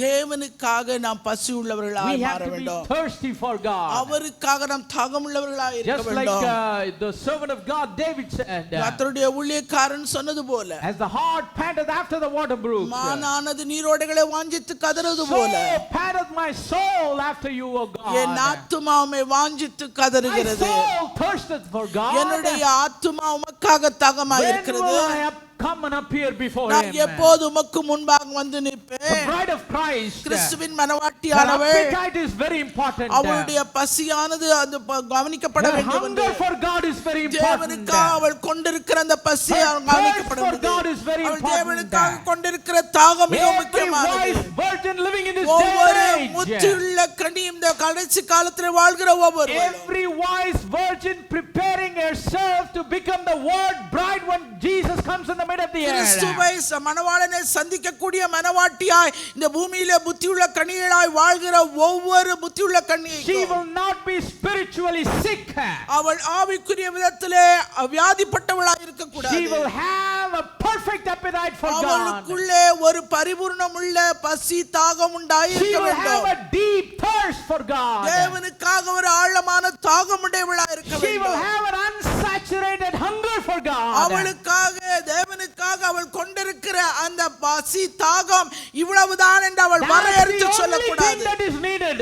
அது ஒன்றுதான் தேவையானது. Nothing else is needed. வேறு ஒன்றும் அவசியமில்லை. The fear of God is the beginning of wisdom. தேவனுடைய ஞானம், இந்த பயம், தேவனுக்கு பயப்படுகிற பயம் ஞானத்துக்கு ஆரம்பம். But hunger and thirst for God will give us wisdom in a progressive way. தேவனுக்கு பயப்படுகிற அந்த பயமானது நம்மை பசியிலும் தாகத்திலும் தொடர்ந்து கொண்டு போனால் அவருக்குள்ளே நாம் புத்தியுள்ளவர்களாக help us to grow to the full measure of the stature of கிறிஸ்துவினுடைய Christ. அந்த நிறைவான வளர்ச்சிக்கு அளவுக்கு தக்க அந்த பூரணத்துக்குள்ளே நம்மை கொண்டு To be போகும். restored in all things. எல்லாவற்றிலும் நாம் சீர்பொருந்த முடியும். Praise the name of the living God. நாமத்துக்கே மகிமை. When you approach the scripture, நாம் வேத வசனங்களை அணுகும்போது you should approach it for wisdom.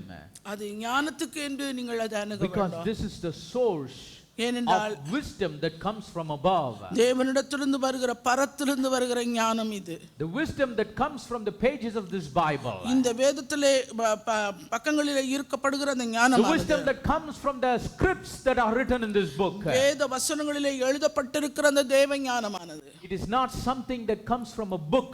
அது ஒரு புத்தகத்திலிருந்து எழுதப்பட்டு வந்தது அல்ல. It is a wisdom that comes from above. இது பரத்திலிருந்து வந்த ஒரு ஞானம். Praise the name of the living God. மகிமை. Because in it ஏனென்றால் அதற்குள் you have the wisdom of God. தேவனுடைய ஞானம் உனக்கு உண்டு. Approach the scriptures for எனவே wisdom. வேத வசனங்களை ஞானத்தோடு நாம் அணுக வேண்டும். That's how the wise virgin is. புத்தியுள்ள கன்னிகள் அப்படிப்பட்டவர்களாய் She இருக்கிறார்கள். doesn't look here, she doesn't look அவள் there. இங்கோ அங்கோ எங்கோ பார்க்கிறதில்லை. Yes, God has his anointed vessels. தேவன் தம்மாலே அபிஷேகம் பண்ணப்பட்ட பாத்திரங்கள் அவருக்கென்று உண்டு. God still has the fivefold ministry. இன்னும் 5 விதமான ஊழியங்களிலே நிற்கிறவர்கள் As உண்டு. long as there are fivefold ministries, அந்த 5 விதமான ஊழியங்கள் இருக்கிற காலம் there will வரைக்கும் be fivefold ministers in this last day இந்த and time. கடைசி காலத்திலே அந்த 5 விதமான ஊழியர்களும் God இருப்பார்கள். has his fivefold ministry especially for the bride of Christ. கிறிஸ்துவினுடைய மனவாட்டிக்காகவே இந்த 5 விதமான ஊழியங்களை தேவன் So சபையிலே that நியமித்திருக்கிறார். she can be helped to be restored in all எனவே things. அவள் எல்லாவற்றிலும் சீர்பொருந்துவதற்கு அது உதவியாக இருக்கும். And those fivefold அந்த ministries, 5 விதமான no ஊழியங்கள் matter wherever it is, அது எங்கே இருந்தாலும் சரி it will lead the people to this word. ஜனங்களை இந்த வார்த்தைக்குள்ளே நடத்தி கொண்டு வர வேண்டும். Apostle Paul writing to Timothy, he says, தீமோத்தேயுக்கு Pavul அப்போஸ்தலன் எழுதுகிறார், Timothy, you have known the Holy நீ Scriptures. பரிசுத்த வேத எழுத்துக்களை சிறுவயது முதல் அறிந்திருக்கிறாய். Don't think you should just have it as some kind of a useless knowledge. ஒரு உபயோகமில்லாத ஒரு அறிவை நீ பெற்றுக்கொண்டதாக நீ ஒரு காலம் நினைக்க வேண்டாம். But Timothy, that knowledge is able to make you wise. நீ பெற்றுக்கொண்டிருக்கிற அந்த பரிசுத்த வேத எழுத்துக்களின் அறிவானது உன்னை ஞானமுள்ளவனாய் மாற்றும். What kind of wisdom? எப்படிப்பட்டதான ஞானம்? Wise unto salvation through faith which is in Christ Jesus. கிறிஸ்து இயேசுவை பற்றும் விசுவாசத்தினாலே உன்னை ரட்சிப்புக்கு ஏதுவான ஒரு ஞானம். Praise the name of the living God. நாமத்துக்கே மகிமை. And then அதன் பின்பாக this wisdom of the wise virgins, இந்த புத்தியுள்ள கன்னிகைகளுடைய இந்த ஞானம் it establishes an unshakable foundation in their life. அவர்களுடைய வாழ்க்கையில அசைக்கப்பட முடியாத ஒரு அஸ்திபாரத்தை உடையதாய் இருக்கிறது. Praise the name of the living God. நாமத்துக்கே மகிமை. What makes an unshakable foundation in the life of the bride of Christ? கிறிஸ்துவினுடைய மனவாட்டியின் வாழ்க்கையிலே அசைக்கப்பட முடியாத ஒரு அஸ்திபாரமாய் நியமிக்கப்படுவது. For any building, the basement or I should say the foundation is very important. எந்த ஒரு கட்டடத்துக்குமே முதலாவது அஸ்திபாரம் அவசியம். For any structure, the foundation is very important. எப்படிப்பட்டதான அமைப்பாக இருந்தாலும் கட்டிட அமைப்பு அதற்கு அவசியமாக இருக்கப்பட வேண்டியது முதலாவது அஸ்திபாரம். We are living in day and time where we don't call buildings, we say skyscrapers. இந்த நாட்களிலே கட்டடங்கள் என்று நம்ம அதை வார்த்தையாலே சொல்ல முடியாதபடி நான் வாழ்ந்து கொண்டிருக்கிற இந்த கால நேரம் எல்லாம் அது என்ன சொல்றாங்கன்னா ஸ்கை ஸ்கிராப்பர்ஸ் என்று சொல்லுகிறார்கள். ஸ்கிராப்பர்ஸ்னா என்னது? கிட்டத்தட்ட பாபேல் கோபுரம் மாதிரி அந்த டேர்ம். அதாவது வானத்தையே உரசி பார்க்குற ஒரு பிரம்மாண்டமான ஒரு building. When the Tower of Babel was built, அப்படிதான் அந்த பாபேல் கோபுரம் கட்டப்பட்டது. வானலாவ. what did they say? அவங்க என்ன சொன்னாங்க? Let's reach the heavens. நாம பரலோகத்துக்கு பறந்துக்கே எட்டி போயிடலாம். Let's touch the clouds. நாம வந்து வேகத்தையே தொட்டுறலாம். That's what happening today. அதுதான் இன்னைக்கு நடக்குது. The tallest buildings now they are building in the Middle East. அந்த மத்திய கிழக்கு நாடுகளிலே உயரமான கட்டடங்கள். The tallest one now I think they are building in Abu Dhabi if I am not wrong. தவறா சொல்லல நினைக்கிறேன். அபுதாபில இருக்கிறது மிக உயர்ந்த கட்டடம். Height is 1 kilometer. அதோடைய உயரம் மாத்திரம் 1 கிலோமீட்டர் உயரம். The difference in temperature between the basement and the peak is 15 degrees. இந்த அடித்தளத்திலிருந்து அது மேல் தளத்துக்கு போறதுக்குள்ள அதனுடைய வெதர் ஆனது உஷ்ணமானது 15 டிகிரி இருக்குது. If there is 40 degrees on the ground, இப்ப தரையில 40 டிகிரி இருந்ததுன்னா when you reach the peak of that structure, அந்த 1 கிலோமீட்டர் உயரத்துல இருக்கிற அந்த கட்டடத்தின் உயரத்துல போய் நிக்கினீங்க 25 degrees. அங்க 25 Such tall structures they are building. அவ்விதமான உயரமான கட்டடங்கள். But how much far they go up? எவ்வளவுதான் அவங்க உயரமா கட்டிட்டு போனாலும் the basement is very important. அந்த அடித்தளம் தான் மிகவும் The foundation is very important. அஸ்திபாரம் மிகவும் முக்கியம். How much high they have to go up? அவங்க எந்த உயரம் போனாலும் That சரி much deep they have to go down. அதே அளவுக்கு அவங்க உள்ள ஆழம் போனாதான் நிக்கும். Then only that structure can stand. அப்பதான் அந்த கட்டடம் நிக்கும். Then only there can be safety in that structure. அந்த கட்டிட அமைப்புக்கு அந்த பாதுகாப்பே அதுதான். See, foundation is very important for the safety of any structure. எந்த ஒரு கட்டிட அமைப்புக்குமே அஸ்திபாரம் தான் பாதுகாப்பு அமைப்பா இருக்கிறது. Do you know what is safety for the bride of Christ? கிறிஸ்துவினுடைய மனவாட்டிக்கு எது பாதுகாப்பு தெரியுமா? For the life of the bride of Christ. கிறிஸ்துவின் மனவாட்டியின் வாழ்க்கைக்கு பாதுகாப்பு என்ன? Safety for the life of the bride of Christ. அவ மனவாட்டியானவளுக்கு பாதுகாப்பா இருக்கிறது என்ன அவளுடைய வாழ்க்கைக்கு?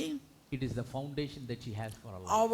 அவளுடைய ஆண்டவருடைய வார்த்தையில கொண்டிருக்கிற அந்த அஸ்திபாரம். What is that foundation? அந்த அஸ்திபாரம் இது. Yes, Jesus said, upon this rock I will build my church. இயேசு கிறிஸ்து சொன்னார், இந்த கல்லின் மேல் என் சபையை நான் கட்டுவேன். Praise the name of the living God. உம்முடைய நாமத்துக்கே மகிமை. The rock of revelation of who Jesus அந்த is. இயேசு கிறிஸ்து யார் என்கிற வெளிப்பாட்டின் கல். But at the same time, அதே நேரத்துல if we go to Matthew chapter number 7, மத்தேயு 7வது அதிகாரத்துக்கு போனீங்கன்னா Jesus spoke and said இயேசு சொல்லுகிறார் in verse number 24, 24வது வசனத்துல, therefore whosoever heareth these sayings of mine and doeth them, I will liken him unto a wise man which built his house upon a rock.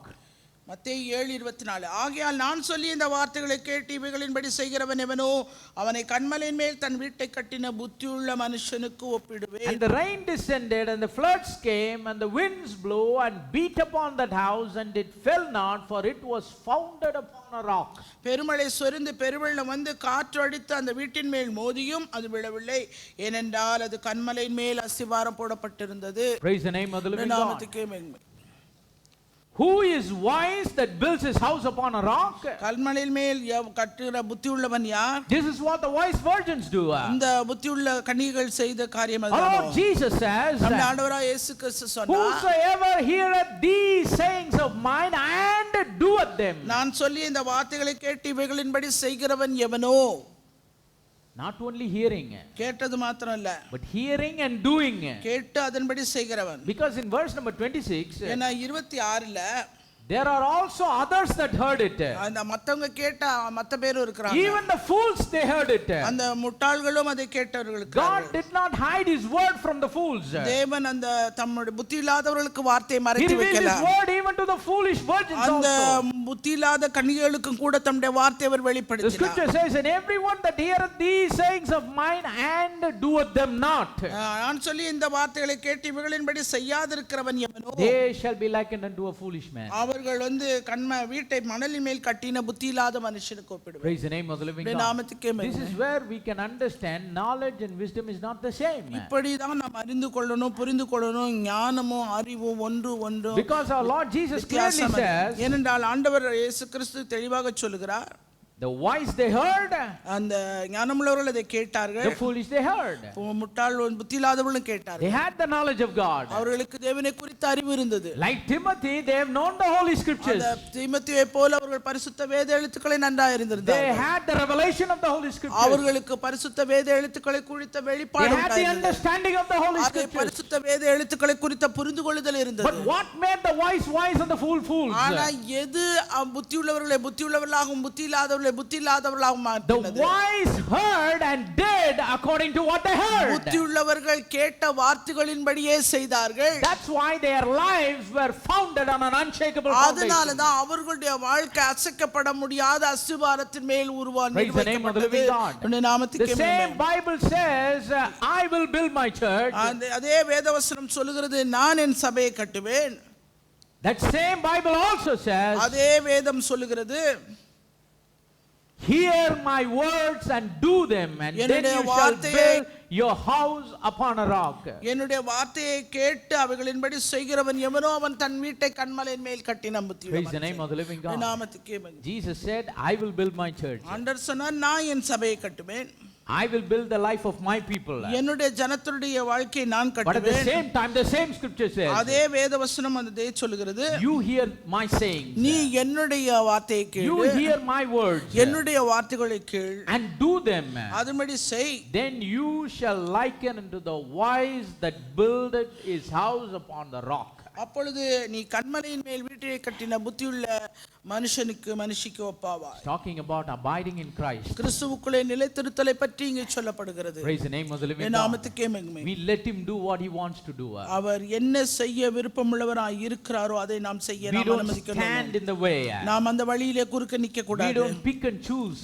நாம் அங்கே இங்கே கொஞ்சம் We தெரிந்தெடுக்க கூடாது. give full access to God to intervene in our life. நம்முடைய வாழ்க்கையிலே தேவன் முழு காரியத்தையும் செய்ய நம்முடைய வாழ்க்கையை நாம் அவருக்கு அனுமதிக்க Submitting வேண்டும். ourselves and letting him know, Lord, do what you want to do. ஆண்டவரிடத்திலே நாம் இப்படித்தான் சொல்ல வேண்டும். ஆண்டவரே நீர் என்ன செய்ய விருப்பமாய் இருக்கிறீரோ அதை நீர் செய்யும் என்று சொல்லி. Building a foundation is not a smooth process. அந்த அஸ்திபாரம் ஒரு கட்டடத்துக்கு போடுவது என்பது ஒரு சுலபமான ஒரு There will காரியம் be அல்ல. hitting, அங்கே ஒரு இடிப்பு உண்டாகும், there will be digging, அங்கே தோண்ட வேண்டியது இருக்கும், there will be breaking, அங்கே உடைக்க வேண்டியது இருக்கும், there will be stones thrown. அங்கே கற்கள் எறியப்படும். It's not an easy job. அது ஒரு சுலபமான காரியம் It's not அல்ல. a pleasant job. அது ஒரு சந்தோஷமான நிகழ்வும் அல்ல. Praise the name of the living God. நாமத்துக்கே மகிமை. That's how even in the life of the wise virgins. அப்படித்தான் புத்தியுள்ள கன்னிகளுடைய வாழ்க்கையும் கூட Sometimes it can be painful. சில நேரத்துல வலியுடையதாய் இருக்கும், Sometimes it can be breaking. சில நேரத்துல உடைக்கிற அனுபவமாய் இருக்கும், Sometimes it can be like a stone being thrown on our சில life. நேரங்களிலே கற்களை எரிகிறது போல இருக்கும். But the wise virgins, ஆனால் புத்தியுள்ள கன்னிகைகளோ they allow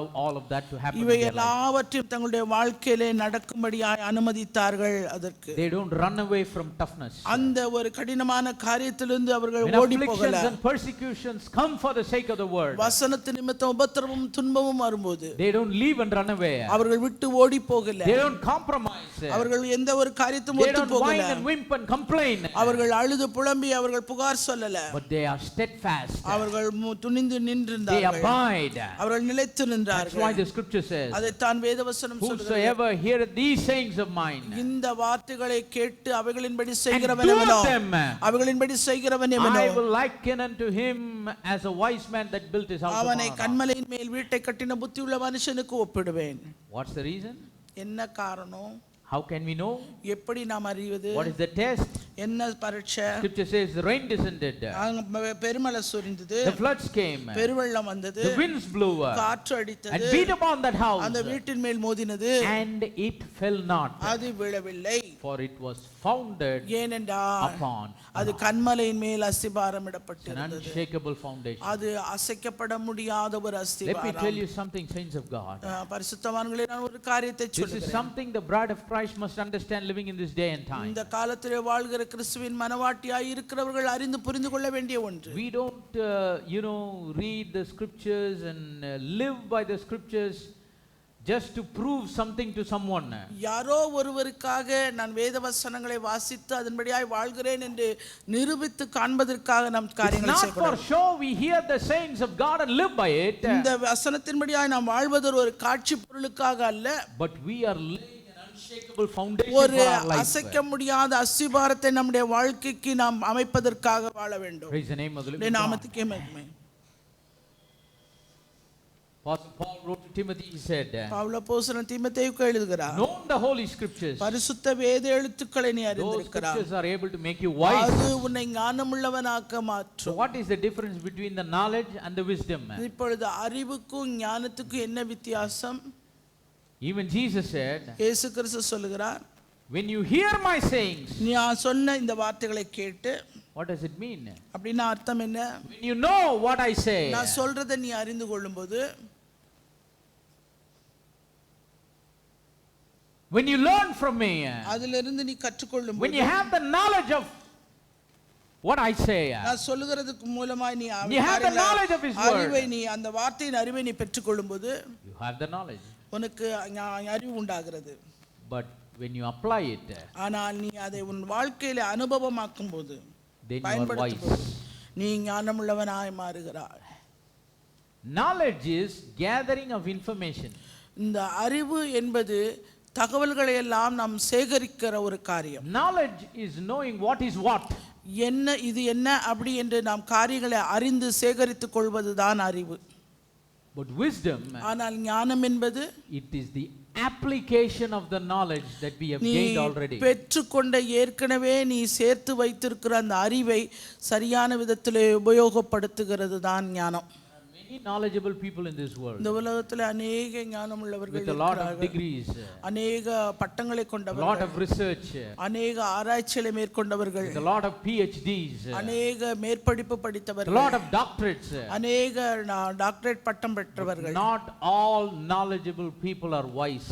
இப்படி எல்லா அறிவையும் பெற்றவர்கள் எல்லாம் ஞானம் உள்ளவர்கள் அல்ல. When you compare the knowledgeable people and the wise people, there will be a huge gulf of difference. நீங்க இந்த அறிவை பெற்றவர்களையும் ஞானம் உள்ளவர்களையும் வைத்துக்கொண்டு அவர்களுக்குரிய ஒரு வித்தியாசத்தை என்னதுன்னு பார்த்தீங்கன்னா ஒரு பெருத்த வித்தியாசம் இருக்கும். So when Paul wrote to Timothy and said, you have known the Holy Pavul Scriptures, அப்போஸ்தலன் தீமோத்தேயுவுக்கு அவர் எழுதும்போது நீ சிறு வயது முதல் அறிந்த வேத says you எழுத்துக்கள், know all the information. நீ எல்லா வேத அறிவுகளையும் தகவல்களையும் நீ You அறிந்திருக்கிறாய். know the God that you are serving. நீ ஆராதிக்கிற தேவன் யார் என்பதை You know who அறிந்திருக்கிறாய். you are in Him. அவருக்குள்ளே நீ யார் என்பதையும் You know அறிந்திருக்கிறாய். everything about faith. விசுவாசம் என்றால் என்ன என்பது You know எல்லாவற்றையும் everything about the அறிந்திருக்கிறாய். likes and the dislikes of God. தேவனுக்கு விருப்பம் எது விருப்பம் இல்லாதது என்பதும் உனக்கு நன்றாக You know தெரியும். about the faith of God. தேவனுடைய விசுவாசம் என்றால் You என்ன know about என்பது the தெரியும். righteousness of God. தேவனுடைய நீதி என்றால் என்னன்னு You தெரியும். know about the end times. அந்த கடைசி காலத்தை பற்றி நீ அறிவாய். You know about everything. You know all the information. எனவே எல்லா தகவல்களும் வேத எழுத்துக்களையும் நீ அறிந்தவன். God has revealed it to you. ஆண்டவர் அதை உனக்கு வெளிப்படுத்தி You have இருக்கிறார். learnt it. நீ அதை கற்றுக்கொண்டு You have இருக்கிறாய். understood it. நீ அதை புரிந்து கொண்டு Because of இருக்கிறாய். the hunger and thirst that you had for நீ Him. அதற்காக அவருக்காய் கொண்டிருக்கிற அந்த பசி தாகத்தினாலே எல்லாவற்றையும் But are you அடைந்திருக்கிறாய். applying it in your life? ஆனா அதை எல்லாத்தையும் உன் வாழ்க்கையிலே உபயோகப்படுத்தி இருக்கிறாயா? What is the use if you have gained such a knowledge and doesn't do anything இப்படிப்பட்டதான about it? ஒரு அறிவை எல்லாத்தையும் நீ சேகரித்து வைத்து அதை உபயோகப்படுத்தாமல் இருந்தா அதனால என்ன பிரயோஜனம்? Praise the name of the living God. உன்னுடைய நாமத்துக்கே மகிமை. You know, when you take this worldly education, இந்த உலகத்தின் படிப்பை நீங்க எடுத்துக்கொண்டீர்களானா many people go to schools and colleges and they gain knowledge. அநேகர் பள்ளிக்கூடத்துக்கும் கல்லூரிக்கும் போகிறார்கள் அறிவை பெற்றுக்கொள்ள. Everything is about knowledge. எல்லாமே அறிவை Most பெற்றுக்கொள்வதுதான். of the things that people learn in their educational institution is knowledge. படிப்பு அறிவு கொடுக்கிற அந்த பாடசாலைக்கு போகிறதே அறிவை அவர்கள் பெற்றுக்கொள்ள Gather the தெரியல. information. அநேக தகவல்களை They சேகரித்துக் கொள்ள gain the technical knowledge. அந்த எல்லா தத்துவ அறிவுகளையும் They அவர்கள் பெற்றுக்கொள்ள gain the medical knowledge. அந்த மருத்துவ அறிவுகளை எல்லாம் They அவர்கள் gain பெற்றுக்கொள்ள the philosophical knowledge. அந்த தத்துவ ஞானங்க அறிவுகளை எல்லாம் அவர்கள் சேகரித்துக் Gain கொள்ள the knowledge of science and physics and chemistry and விதமாய் whatever it is. அந்த சயின்ஸ் பிசிக்ஸ் எந்த ஒரு சப்ஜெக்டா இருந்தாலும் அதுக்குரிய தகவல்கள் பற்றி அறிவை அவர்கள் But சேர்த்துக்கொள்ள not the 100% of the people that gain knowledge. ஆனா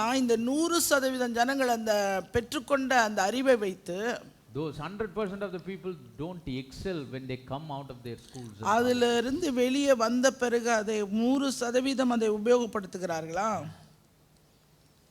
100% மக்கள் 100% மக்கள் கற்றுக்கொண்டவர்கள் வந்து பெற்றுக்கொள்றவங்க ஸ்கூல்லையும் காலேஜ்லையும் இந்த 100% மாணவர்களும் வாழ்க்கையில் அப்படியே எக்ஸல் ஆகிறாங்களா? எக்ஸல் மீன்ஸ் சிறந்து விளங்குறாங்களா? No, it's not. இல்ல. If you don't believe me, நீங்க நம்ப மாட்டீங்க. if you have contacts with your old, people that went to school with you or to college with you, உங்களோடு கூட படிக்க சென்ற உங்க காலேஜுக்கோ பள்ளிக்கூடத்துக்கோ போன they all sat in the same class. எல்லாரும் நீங்க ஒரே வகுப்புல தான் They all heard the same lecture. அதே பாடத்தை தான் ஒரே பாடத்தை They all wrote the கேட்டீங்க. same exam. அதே எக்ஸாம் தான் எல்லாரும் எழுதியிருப்போம். but is all excelling equally when they came out of their educational institute? ஆனா அந்த பாடசாலையை விட்டு வெளியே வரும்போது எல்லாருமே சிறந்து தேர்ச்சி பெற்ற நிலையிலே சிறந்து விளங்கி There வர்றீங்களா? are ups and downs in every individual's ஆனா wisdom. தனிப்பட்ட ஒவ்வொருவருடைய அறிவிலும் ஏற்ற தாழ்வுகள் உண்டு. First person, he applies the wisdom more effectively than the second person, who ரெண்டாவது learned the same thing from the same school, from the same college, from the same lecturer, same textbook, same everything. அதே பாடசாலை, அதே பாடப்புஸ்தகம், அதே சொல்லிக் கொடுக்கிற lecturer எல்லாம் இருந்தோம். ரெண்டாவது நபர் பெற்றுக்கொண்ட அறிவை முதல் நபர் அறிவு They received the same, அவர்கள் எல்லாரும் ஒரே இதை பெற்றுக்கொள்கிறாங்க. but when it came to applying it ஆனா அதை உபயோகப்படுத்துகிற நேரம் வரும்போது in their life, in their career, அவர்களுடைய வாழ்க்கையில அவருடைய வாழ்க்கையின் காரியங்களில் there's a huge difference. அங்கே வித்தியாசம், பெரிய வித்தியாசம் உண்டாயிருக்கிறது. Why someone is able to use it effectively and someone is not? ஒருத்தருக்கு அதை நல்ல திறமையா அதை உபயோகப்படுத்துறாங்க, ஒருத்தரால முடியல. ஒருத்தருக்கு ஞாபகம் இருக்கு, இன்னொருத்தருக்கு மறந்துடுது. The one that is effectively applying his knowledge is remembering. ஒருவர் தான் பெற்றுக்கொண்ட அந்த அறிவை எல்லாத்தையும் ரொம்ப சிறந்த அதை உபயோகப்படுத்துகிறார் என்றால் அவருக்கு ஞாபக சக்தி அதிகமாக இருக்கிறது. He takes time to remember it. அவைகள் எல்லாவற்றையும் நேரம் எடுத்து அவர் நினைவு கூறுகிறார். He takes time to bring it back into his memory. தன்னுடைய ஞாபகத்திலே திரும்பவுமா எல்லாவற்றையும் கொண்டு வருகிறார். And he is trying to become skillful in remembering those things. அப்படிப்பட்ட காரியங்கள் எல்லாம் திரும்ப அவர் ஞாபகத்துக்கு கொண்டு வருவதிலே ஒரு திறமைசாலி. He is not lazy. அவர் சோம்பல் உள்ளவர் இல்ல. He is brisk. அவர் ரொம்ப சுறுசுறுப்பானவர். He is interested. அவருக்கு ரொம்ப சுவாரஸ்யமா He knows all these years the knowledge that I have gained, now it is the time to apply it. நான் இவ்வளவு வருஷங்களாக நான் சேகரித்த அந்த அறிவு, அந்த தகவல்கள் சகலவற்றையும் இந்த நேரம் தான் நான் உபயோகிக்க வேண்டிய நேரம். Same problem in Matthew chapter number 7. மத்தேயு 7வது அதிகாரத்தில் சொல்லப்பட்டிருக்கிற பிரச்சனையும் அதுதான். The fools and the wise, they heard the sayings of God. ஞானமுள்ளவர்கள் புத்தி இல்லாதவர்கள் புத்தியுள்ளவர்கள் ரெண்டு பேருமே கேட்டாங்க. To both of them in verse 24 and 26, God Almighty says, Jesus said, whosoever heareth these sayings of mine. சர்ம வல்லமையுள்ள தேவனாகிய இயேசு கிறிஸ்து சொல்லுகிறார், யான் சொல்லி இந்த வார்த்தைகளை கேட்டு இவைகளின்படி செய்கிறவன் எவனோ. They heard the same Jesus. அவங்க அதே ஒரே இயேசு கிட்ட தான் கேட்டாங்க. They were sitting under his same preaching. அதே பிரசங்கத்துக்கு கீழ தான் உட்கார்ந்து கேட்டாங்க. They both had the same Holy Spirit. அவர்கள் இருவருக்கும் ஒரே பரிசுத்த ஆவி உண்டாயிருந்தது. They both used the same Bible. அவர்கள் ஒரே வேதாகமத்தை உபயோகப்படுத்தினார்கள். They both sang the same songs. அவர்கள் ஒரே பாட்டை பாடினார்கள். They worshipped at the same place. அந்த ஒரே இடத்தில் அவர்கள் ஆராதித்தார்கள். Sat in the same pews. அது மாத்திரமல்ல ஒரே இடத்தில் அமர்ந்திருந்தார்கள். What made the difference? எது வித்தியாசத்தை உண்டாக்கினது? The wisdom applied the knowledge. அந்த பெற்றுக்கொண்ட அறிவை அவர்கள் ஞானமாய் உபயோகப்படுத்தினார்கள். புத்தியுள்ளவர்கள் பெற்றுக்கொண்ட அறிவை என்ன பண்ணாங்க? உபயோகப்படுத்தினார்கள்.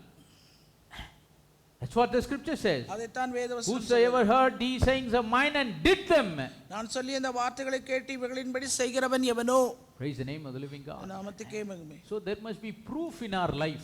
எனவே நம்முடைய வாழ்க்கையிலே எல்லாவற்றுக்கும் ஒரு நிரூபணம் அவசியம். We cannot say I know the scriptures, I know this doctrine, that much, this much. எனக்கு இந்த உபதேசம் தெரியும், அந்த உபதேசம் தெரியும், இந்த வேதவசனம் தெரியும் என்று அது தெரியும் இது தெரியும் சொல்றதுக்கு இல்ல. Maybe we have the knowledge of God. தேவனை குறித்த அறிவு நமக்கு உண்டாயிருக்கலாம். Only if we apply that knowledge in our life. நாம் பெற்றுக்கொண்ட அந்த அறிவை நம்முடைய வாழ்க்கையிலே உபயோகப்படுத்தினால் மாத்திரமே. When our life gives proof. நம்முடைய வாழ்க்கைக்கு அது ஒரு நிரூபணமாகிறது.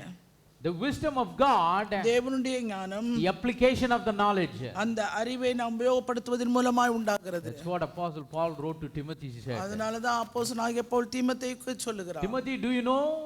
தீமோத்தேயுவே நீ அறிவாயா? From the time you were a little child, நீ சிறுவயதாய் இருந்த பொழுதிருந்து you have known the Holy Scripture. நீ பரிசுத்த வேத எழுத்துக்களை அறிந்தவன். Don't think it is waste. அது விரயம் என்று எண்ணாத. Don't let it float in your mind and die with you. அது உன்னோட சிந்தையிலே வைத்திருந்து அது உன்னோடு மரிக்க செய்யாத. Don't just thump your chest by saying I know this and I know this and I know this. இல்ல மார்த்தட்டிட்டு எனக்கு இது தெரியும் அது தெரியும்னு நீ பெருமையா சொல்லாத. What you have known, நீ அறிந்து கொண்டது எதுவோ, it is able to make you wise. அது உன்னை ஞானமுள்ளவனாக மாற்றக்கூடியது. Apply it in your life. அதை உன்னுடைய வாழ்க்கையிலே Whosoever it is that heareth these sayings of mind. நான் என்னுடைய வார்த்தை சொல்லிய வார்த்தைகளை கேட்டு அதன்படி And செய்கிறவன் doeth எவனோ? them. அவர்களின்படி செய்கிறவன் எவனோ? I will liken unto him as a wise man that built அவனை his house. கன்மலையின் மேல் வீட்டை கட்டின புத்தியுள்ள மனுஷனுக்கு ஒப்பிடுவேன். The more we know of this word இந்த வார்த்தை எவ்வளவுக்கு அதிகமாய் நாம் அறிந்து and கொள்கிறோம், apply it in our life, அதை நம்முடைய வாழ்க்கையில எவ்வளவுக்கு அதிகமாய் the உபயோகப்படுத்துகிறோம், more and more you are building a strong life, a strong நீங்க foundation for your life. ஒரு பலமுள்ள ஒரு அஸ்திவாரமுள்ள ஒரு வாழ்க்கையை நீங்கள் You will செய்கிறீர்கள். be unshakable. உங்களால அசைக்கப்பட முடியாது. Not only COVID-19, அது வெறும் கோவிட்-19 மாத்திரம் இல்ல, whether 20, 21, 22, இல்ல 23 comes, 20, 21, 23 கூட வரட்டும், you will be unshakable. நீங்க அசைக்கப்பட You will மாட்டீர்கள். be clear where you are heading. உங்களுடைய நீங்கள் நிற்கிறது எந்த இடத்துல You will என்பது for தெளிவாய் sure இருக்கிறது. know who God is. தேவன் யார் என்பதை குறித்த ஒரு You will for உறுதி, sure know who you are in Him. அவருக்குள்ளே நீங்கள் யார் என்கிற உறுதி உங்களுக்கு Praise உண்டாயிருக்கும். the name of the living God. நாமத்துக்கே Thousands shall fall at your side, உங்கள் பக்கத்துல 1000 பேர் விழுந்தார்கள், 10,000 at your right உங்கள் hand. வலது பக்கத்துல 10000 பேர் விழுந்தார்கள். Even the highest peak in this world, இல்ல அந்த உலகம் இருக்கிறதுலே எங்க உச்சக்கட்டத்துக்கு it can போனாலும் சரி, go and fall in the middle of the ocean. இல்ல அது மத்திய கடல்ல We சமுத்திரத்துல will போய் never சாந்தலாம். panic. நம்ம ஒரு காலம் வியாகுலப்பட never மாட்டோம், doubt. நம்ம சந்தேகப்பட மாட்டோம். Why? ஏன்? Because we have a solid foundation. நமக்கென்று திடமான ஒரு அஸ்திவாரம் Solid உண்டு. foundation for our life. நம்முடைய வாழ்க்கைக்கான ஒரு திட அஸ்திவாரம். That's the wisdom of the wise. அதுதான் புத்தியுள்ள கன்னிகள், புத்தியுள்ளவனுடைய ஞானம். Praise the name of the living God. நாமத்துக்கே For the wise virgins, the scriptures are the source of wisdom. இந்த புத்தியுள்ள கன்னிகளுக்கு ஆதாரம் வேத வார்த்தைகளே. When they gain knowledge and apply it in their life, பெற்றுக்கொண்ட அறிவை தங்களுடைய வாழ்க்கையிலே they உபயோகப்படுத்துகிறார்கள். evidence their wisdom by applying the knowledge they have அவர்கள் received. கொண்டிருக்கிற அந்த அறிவு ஞானம் தங்களுடைய வாழ்க்கையில உபயோகப்படுத்துகிறதே அதுக்கு உறுதியாகிறது. It lays an unshakable foundation. அவர்கள் தங்கள் வாழ்க்கையை ஒரு அசைக்க முடியாத அஸ்திவாரத்திலே இருக்கிறவர்களாக இருக்கிறார். If you watch the news and really think about what they are saying, வேத அந்த நியூஸை நீங்க பார்த்துட்டு அவங்க என்ன சொல்றாங்கன்னு கேட்டீங்கன்னா, politically, அரசியல் ரீதியாக, now medically, மருத்துவ ரீதியாக, so many different ways. அநேக வித்தியாசப்பட்ட We வழிகள் hear உண்டு. different news that comes from different places. வித்தியாசப்பட்ட இடங்களிலிருந்து வித்தியாசப்பட்ட செய்திகள். If we don't know this, இந்த வேத வசனத்தை மாத்திரம் நம்ம அறியாம இருந்திருந்தோம்னா, when we look at all those things, we'll say, "Ayyo, what is going to happen to me?" அந்த வர்ற ஒவ்வொரு செய்தியா கேட்க கேட்க நமக்கு ஐயோ தான் வாயில வரும். What is going to happen to my என்ன family? எனக்கு குடும்பத்துக்காகும், எனக்கு என்ன ஆகும், What will happen to this country? இந்த தேசத்துக்கு என்ன ஆகும். No, but when you know this, ஆனா வேத வசனத்தை நீ அறிந்திருந்தாயானா, let the rain come, மழை வரும், let the floods descend, இல்ல வெள்ளம் வந்து let the அடிச்சாலும் winds சரி, blow, காற்று அடிச்சாலும் சரி, even beat upon us, இல்ல நம் மீதே வந்து மோதினாலும் சரி, we will not fall. நாம விழுந்து போக மாட்டோம். Why? ஏன்? Because of the unshakable foundation. இந்த அசைக்க முடியாத அஸ்திவாரத்தினால. Praise the name of the living God. Should be evidenced. The knowledge of God. தேவனுடைய ஞானம் நம்முடைய வாழ்க்கையில இருக்கிறதற்கென்ற நிரூபணம் உறுதி அதுதான். It should be evidenced in our life. அது நம்முடைய வாழ்க்கைக்கு ஒரு உத்தரவாதமாய் மாறுகிறது. மனவாட்டி என்கிறவர்கள் ஏதோ மண்டையில கொஞ்சத்தை தெரிஞ்சு வச்சுக்கிறவள் கிடையாது. Don't think the bride of Christ is someone that has got some information in her mind. கிறிஸ்துவனுடைய மனவாட்டி என்பவள் தேவனை குறித்த அறிவை தன்னுடைய சிந்தையிலே கொண்டிருக்கிறவள் மாத்திரமல்ல, But she applies it in her life. அதை தன்னுடைய பெற்றுக்கொண்ட அந்த அறிவை எல்லாத்தையும் தன்னுடைய வாழ்க்கையில Have the knowledge and உபயோகப்படுத்துகிறாள். don't apply it. அவள் அறிவை பெற்றுக்கொண்டு அதை உபயோகப்படுத்தாம இருந்தா, We are fools of all the fools.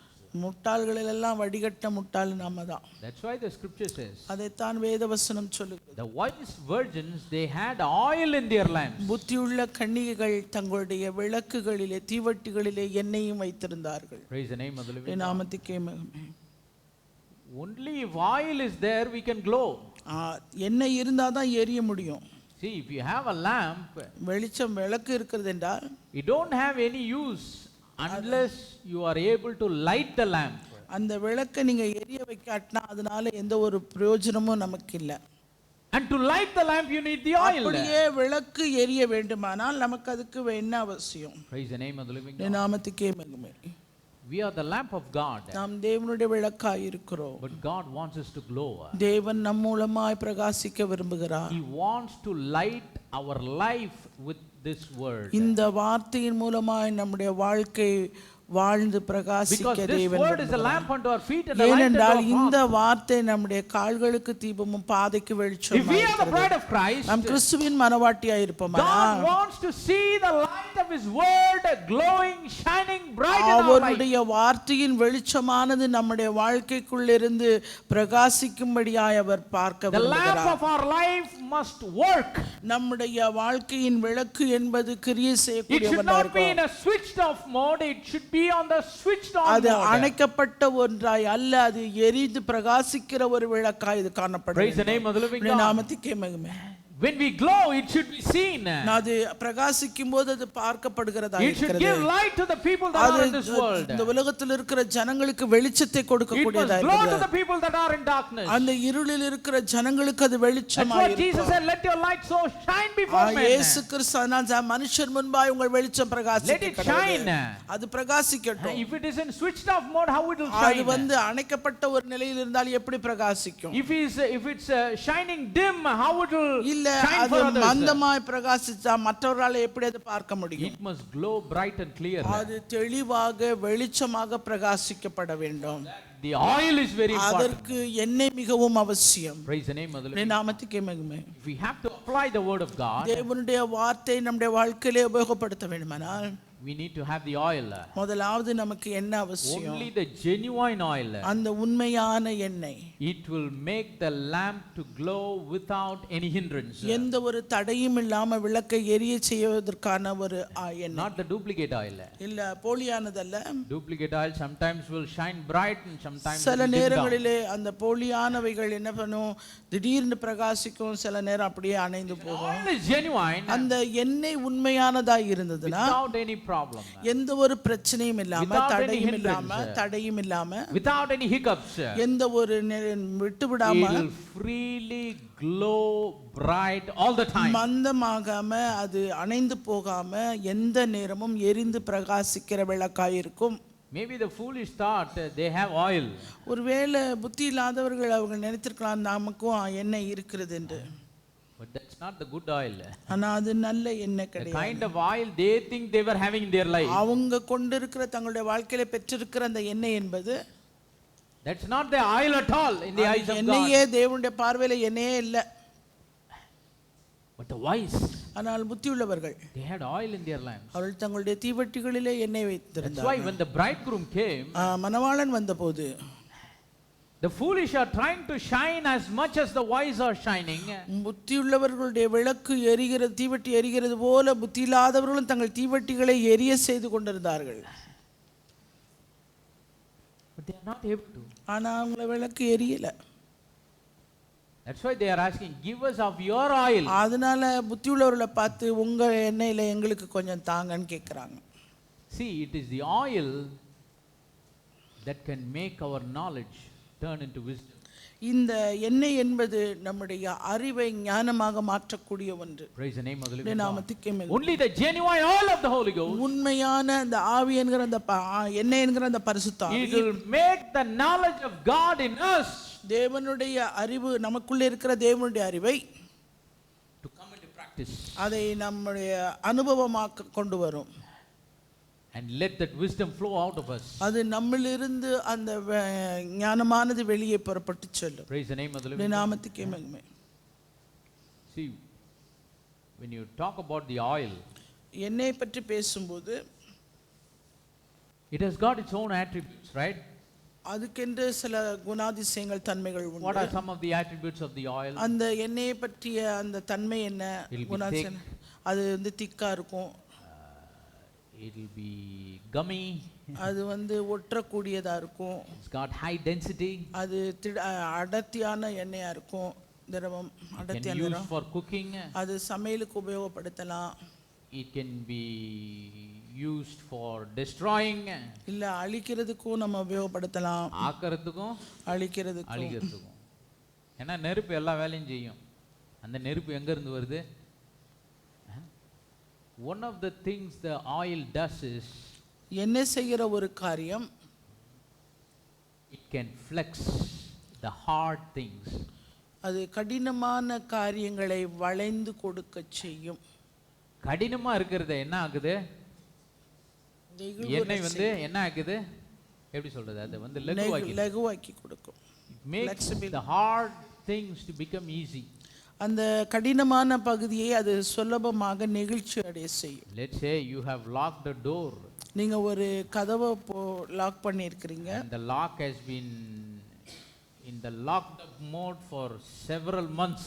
அநேக மாதங்களாக அது பூட்டப்பட்ட நிலையிலே அந்த பூட்டு இருந்தது. Seen a lot of winter, lot of rain, lot of sunshine. அநேக குளிர், அநேக மழை, அநேக வெயில பார்த்த பூட்டு அது. Suddenly if you want to open that lock, திடீர்னு அந்த பூட்டை நீங்க திறக்கணும்னு விரும்பினீங்கன்னா just having the key is not enough. அந்த வெறும் சாவி இருந்தா மாத்திரம் போதாது. I've heard many times the story of how my dad came to this town and opened up a house that was locked up for several years.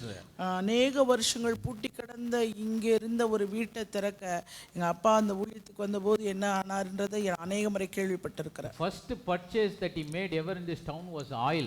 முதல்ல இந்த பட்டணத்துக்குள்ள வந்த உடனே அவர் வாங்கின முதல் பொருளே எண்ணெய் தான். அரிசி வாங்கல, பருப்பு வாங்கல, வாங்கினது என்ன? குக் பண்றதுக்கா? பூட்டு திறக்க. Not cooking oil. அது சமையலுக்கு அல்ல. Not for cooking. அது சமையலுக்காகவும் வாங்கல. It is to put in that lock so that he can open it. அந்த பூட்டை திறக்கிறதுக்கு முதலாவது அந்த பூட்டுக்குள்ள அது. Why? Because oil has an attribute to make all the hard things to become flexible. அநேக குணாதிசயங்களை பெற்றிருக்கிற இந்த எண்ணெயின் ஒரு சிறந்த குணாதிசயம் என்னவென்றால் கடினமான பொருளை, கடினமான காரியங்களை லகுவாக்க அது நெகிழ்வுறச் செய்யும். The scriptures clearly say in the parable of the 10 virgins. அந்த 10 கன்னிகளின் ஓமைகளிலே மிகவும் தெளிவாக சொல்லப்பட்டிருக்கிறது. Oil represents the Holy Spirit. எண்ணெய் அங்கே பரிசுத்த ஆவிக்கு ஒப்புமை சொல்லப்படுகிறது. As oil has different attributes, அந்த எப்படி எண்ணெய்க்கு பலவிதமான குணாதிசயங்கள் இருக்கிறதோ, தன்மைகள் இருக்கிறதோ, Holy Spirit also have different attributes. பரிசுத்த ஆவிக்கும் வித்தியாசமான பல குணாதிசயங்கள் தன்மைகள் உண்டு. And one of that attribute is அதில் இருக்கிற ஒரு தன்மை, ஒரு குணாதிசயம் the same attribute of the oil. அதே அந்த எண்ணெய்க்கு இருக்கிற அதே அந்த தன்மை. What is that attribute? அது என்ன தன்மை? அது கடினமானது. Flexible what is hard and rigid. எது கடினமா அது எதிர்த்து முரண்டா இருக்குதோ அது எல்லாத்தையும் லகுவாக்கி நெகிழ்வுபடுத்தும். நாமத்துக்கே மகிமை. No matter how hard we are, நாம் எவ்வளவு கடினமுள்ளவர்களாக இருந்தாலும் சரி, when the genuine spirit of God is in our life, தேவனுடைய உண்மையான பரிசுத்த ஆவியானவர் நமக்குள்ளே இருப்பாரானால் we will flex ourselves to live by this word. அந்த வார்த்தையின்படியாய் பிழைக்க, வார்த்தையின்படியாய் வாழ நம்மை நாமே முழுவதுமாய் விட்டு கொடுப்போம், நாம் நெகிழ்வுறுவோம். எத்தனை பேர் புரிந்து கொண்டீங்க? It's the same attribute of the oil. அந்த எண்ணெய் போல அதே தன்மை தான் அது. The oil of the Spirit of God, தேவனுடைய ஆவியாகிய அந்த பரிசுத்த, the genuine anointing of the Spirit of God, பரிசுத்த ஆவியின் உண்மையான அந்த அபிஷேகம் that is in us, அது நமக்குள்ளே இருக்கும்போது it will enable us அது நம்மை மாற்றும், to flex our life, நம்முடைய வாழ்க்கையை இந்த வேத வசனத்தின்படியாய் வாழ நம்மை மாற்றும். to live by this word. இந்த வேத வசனத்தின்படியாய் பிழைக்க வாழ நம்மை Not to மாற்றும். live a little, கொஞ்ச நாளில் மாத்திரமல்ல, but all things. எல்லாவற்றிலையும் வளர. Praise the name of the living God. நாமத்துக்கே மகிமை. Let us go to 1 John chapter number 2 and verse number 27.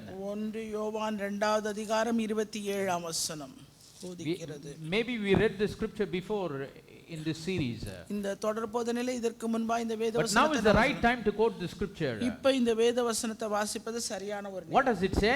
அது என்ன சொல்லுகிறது? But the anointing which ye have received of him abideth in you. நீங்கள் அவராலே பெற்ற அபிஷேகம் உங்களில் நிலைத்திருக்கிறது. என்ன அபிஷேகங்க? Anointing of the Holy Spirit, right? பரிசுத்த ஆவியின் அபிஷேகம். The scripture says, வேதவசனம் சொல்லுகிறது, the anointing of the Spirit பரிசுத்த ஆவியின் அபிஷேகம் which we have received of him. அவரிடத்திலிருந்து பெற்றது. See, these are not my words, these are இது what the என்னுடைய scripture வார்த்தை says. இல்லங்க, வேதவசனத்தில் These are the சொல்லப்பட்டது. authentic words of the living God. ஜீவனுள்ள தேவனுடைய அதிகாரமுள்ள ஒரு வார்த்தை. Apostle John might have written it, but the Spirit of God authored it. பரிசுத்த ஆவியானவர் மூலம் யோவான் எழுதியிருக்கலாம். ஆனா பரிசுத்த ஆவியானவர் அதுக்கு இந்த வார்த்தையின் ஆக்கியோன் யாரு? அவர் என்ன சொல்றாருன்னா, the anointing which you have received of him, நீங்கள் அவராலே பெற்ற அந்த அபிஷேகம், it abides in you. அது உங்களில் நிலைத்திருக்கிறது. வந்துட்டு போறது இல்ல. It doesn't come and go. அது வந்து போகிற ஒரு காரியம் அல்ல. Doesn't make a flying visit. அது அப்பப்ப வந்துட்டு போறது இல்ல. Some people say when the anointing comes. சில சொல்வாங்க எனக்கு அந்த அபிஷேகம் வந்துச்சு. When the anointing comes there. அங்க அபிஷேகம் வந்த When the anointing comes at the time. அந்த அபிஷேகம் வந்த அந்த நேரத்துல. See, the anointing can manifest in different ways. அபிஷேகம் பலவித நிலைகளிலே வெளிப்படுத்தப்படும். Sometimes gifts can operate through சில the same நேரத்துல anointing. அதே அபிஷேகத்தின் மூலமாய் வரங்கள் கிரியை செய்யும். But if there is a genuine anointing, ஆனால் உண்மையான அபிஷேகம் it doesn't come and go. அது வந்து போறது இல்ல. It abides in us. அது நமக்குள்ளே வந்து நிலைத்திருக்கிறது. Praise the name of the living God. நாமத்துக்கே மகிமை. That's why I don't think I have spoken it on you. I have talked to you about 3 dimensions of the Holy Spirit. பரிசுத்தாவினுடைய 3 பரிணாமங்களை குறித்து நான் ஏற்கனவே உங்களுக்கு சொல்லி The Spirit இருக்கிறேன். of God with us. தேவனுடைய ஆவியானவர் நம்மோடு இருக்கிறார். The Spirit of God in us. தேவனுடைய ஆவியானவர் நமக்குள் இருக்கிறார். The Spirit of God upon us. தேவனுடைய ஆவியானவர் நம்மேல் இருக்கிறார். These are the different dimensions of the Holy இது Spirit. பரிசுத்த ஆவியினுடைய வித்தியாசப்பட்ட 3 Before பரிணாமங்கள். Jesus ascending up into heaven, he said, இயேசு பரத்துக்கு எடுத்துக்கொள்ளப்படுவதற்கு முன்பாக சொன்னார். what did he say? என்ன சொன்னார்? Lo, I am with you always. இதோ நான் உங்களோடு கூட நான் That's the இருக்கிறேன். presence of God with us. தேவனுடைய பிரசன்னம் எப்போதும் நம்மோடு கூட இருக்கிறதா That இருக்கிறது. same Jesus, அதே இயேசுவானவர் before ascending up into heaven, பரத்துக்கு எடுத்துக்கொள்ளப்படுவதற்கு he முன்பாக breathed on the disciples சீஷர்கள் மேல் ஊதி, and he said, receive ye the Holy நீங்க Spirit. பரிசுத்த ஆவியை பெற்றுக்கொள்ளுங்கள் என்றார். They received the breath of God in them. தேவனுடைய ஆவியை, தேவனுடைய சுவாசத்தை அவர்கள் தங்களுக்குள்ளே Just like பெற்றுக்கொண்டார்கள். the first man received the breath of God in him, எப்படி when God breathed into his nostrils the breath of life.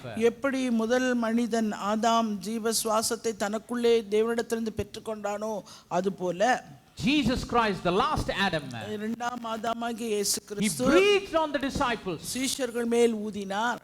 He said, receive ye the Holy Ghost. பரிசுத்த ஆவியை பெற்றுக்கொள்ளுங்கள் என்றார். That was the presence of God in them. அதுதான் தேவனுடைய பிரசன்னம் நமக்குள்ளே வருவது. But that same Jesus, he said, அதே இயேசு கிறிஸ்து சொன்னார், go to Jerusalem and wait for the promise of the Father. எருசலேமுக்கு போய் பிதாவின் வாக்குத்தத்தம் நிறைவேற காத்திருங்கள் என்றார். In Acts 1:8 he said, அப்போஸ்தலர் 1:8 சொல்லப்பட்டிருக்கிறது, ye shall receive power after that the Holy Ghost is come upon you. பரிசுத்த ஆவி உங்கள் மேல் வரும்போது நீங்கள் பலனடைந்து.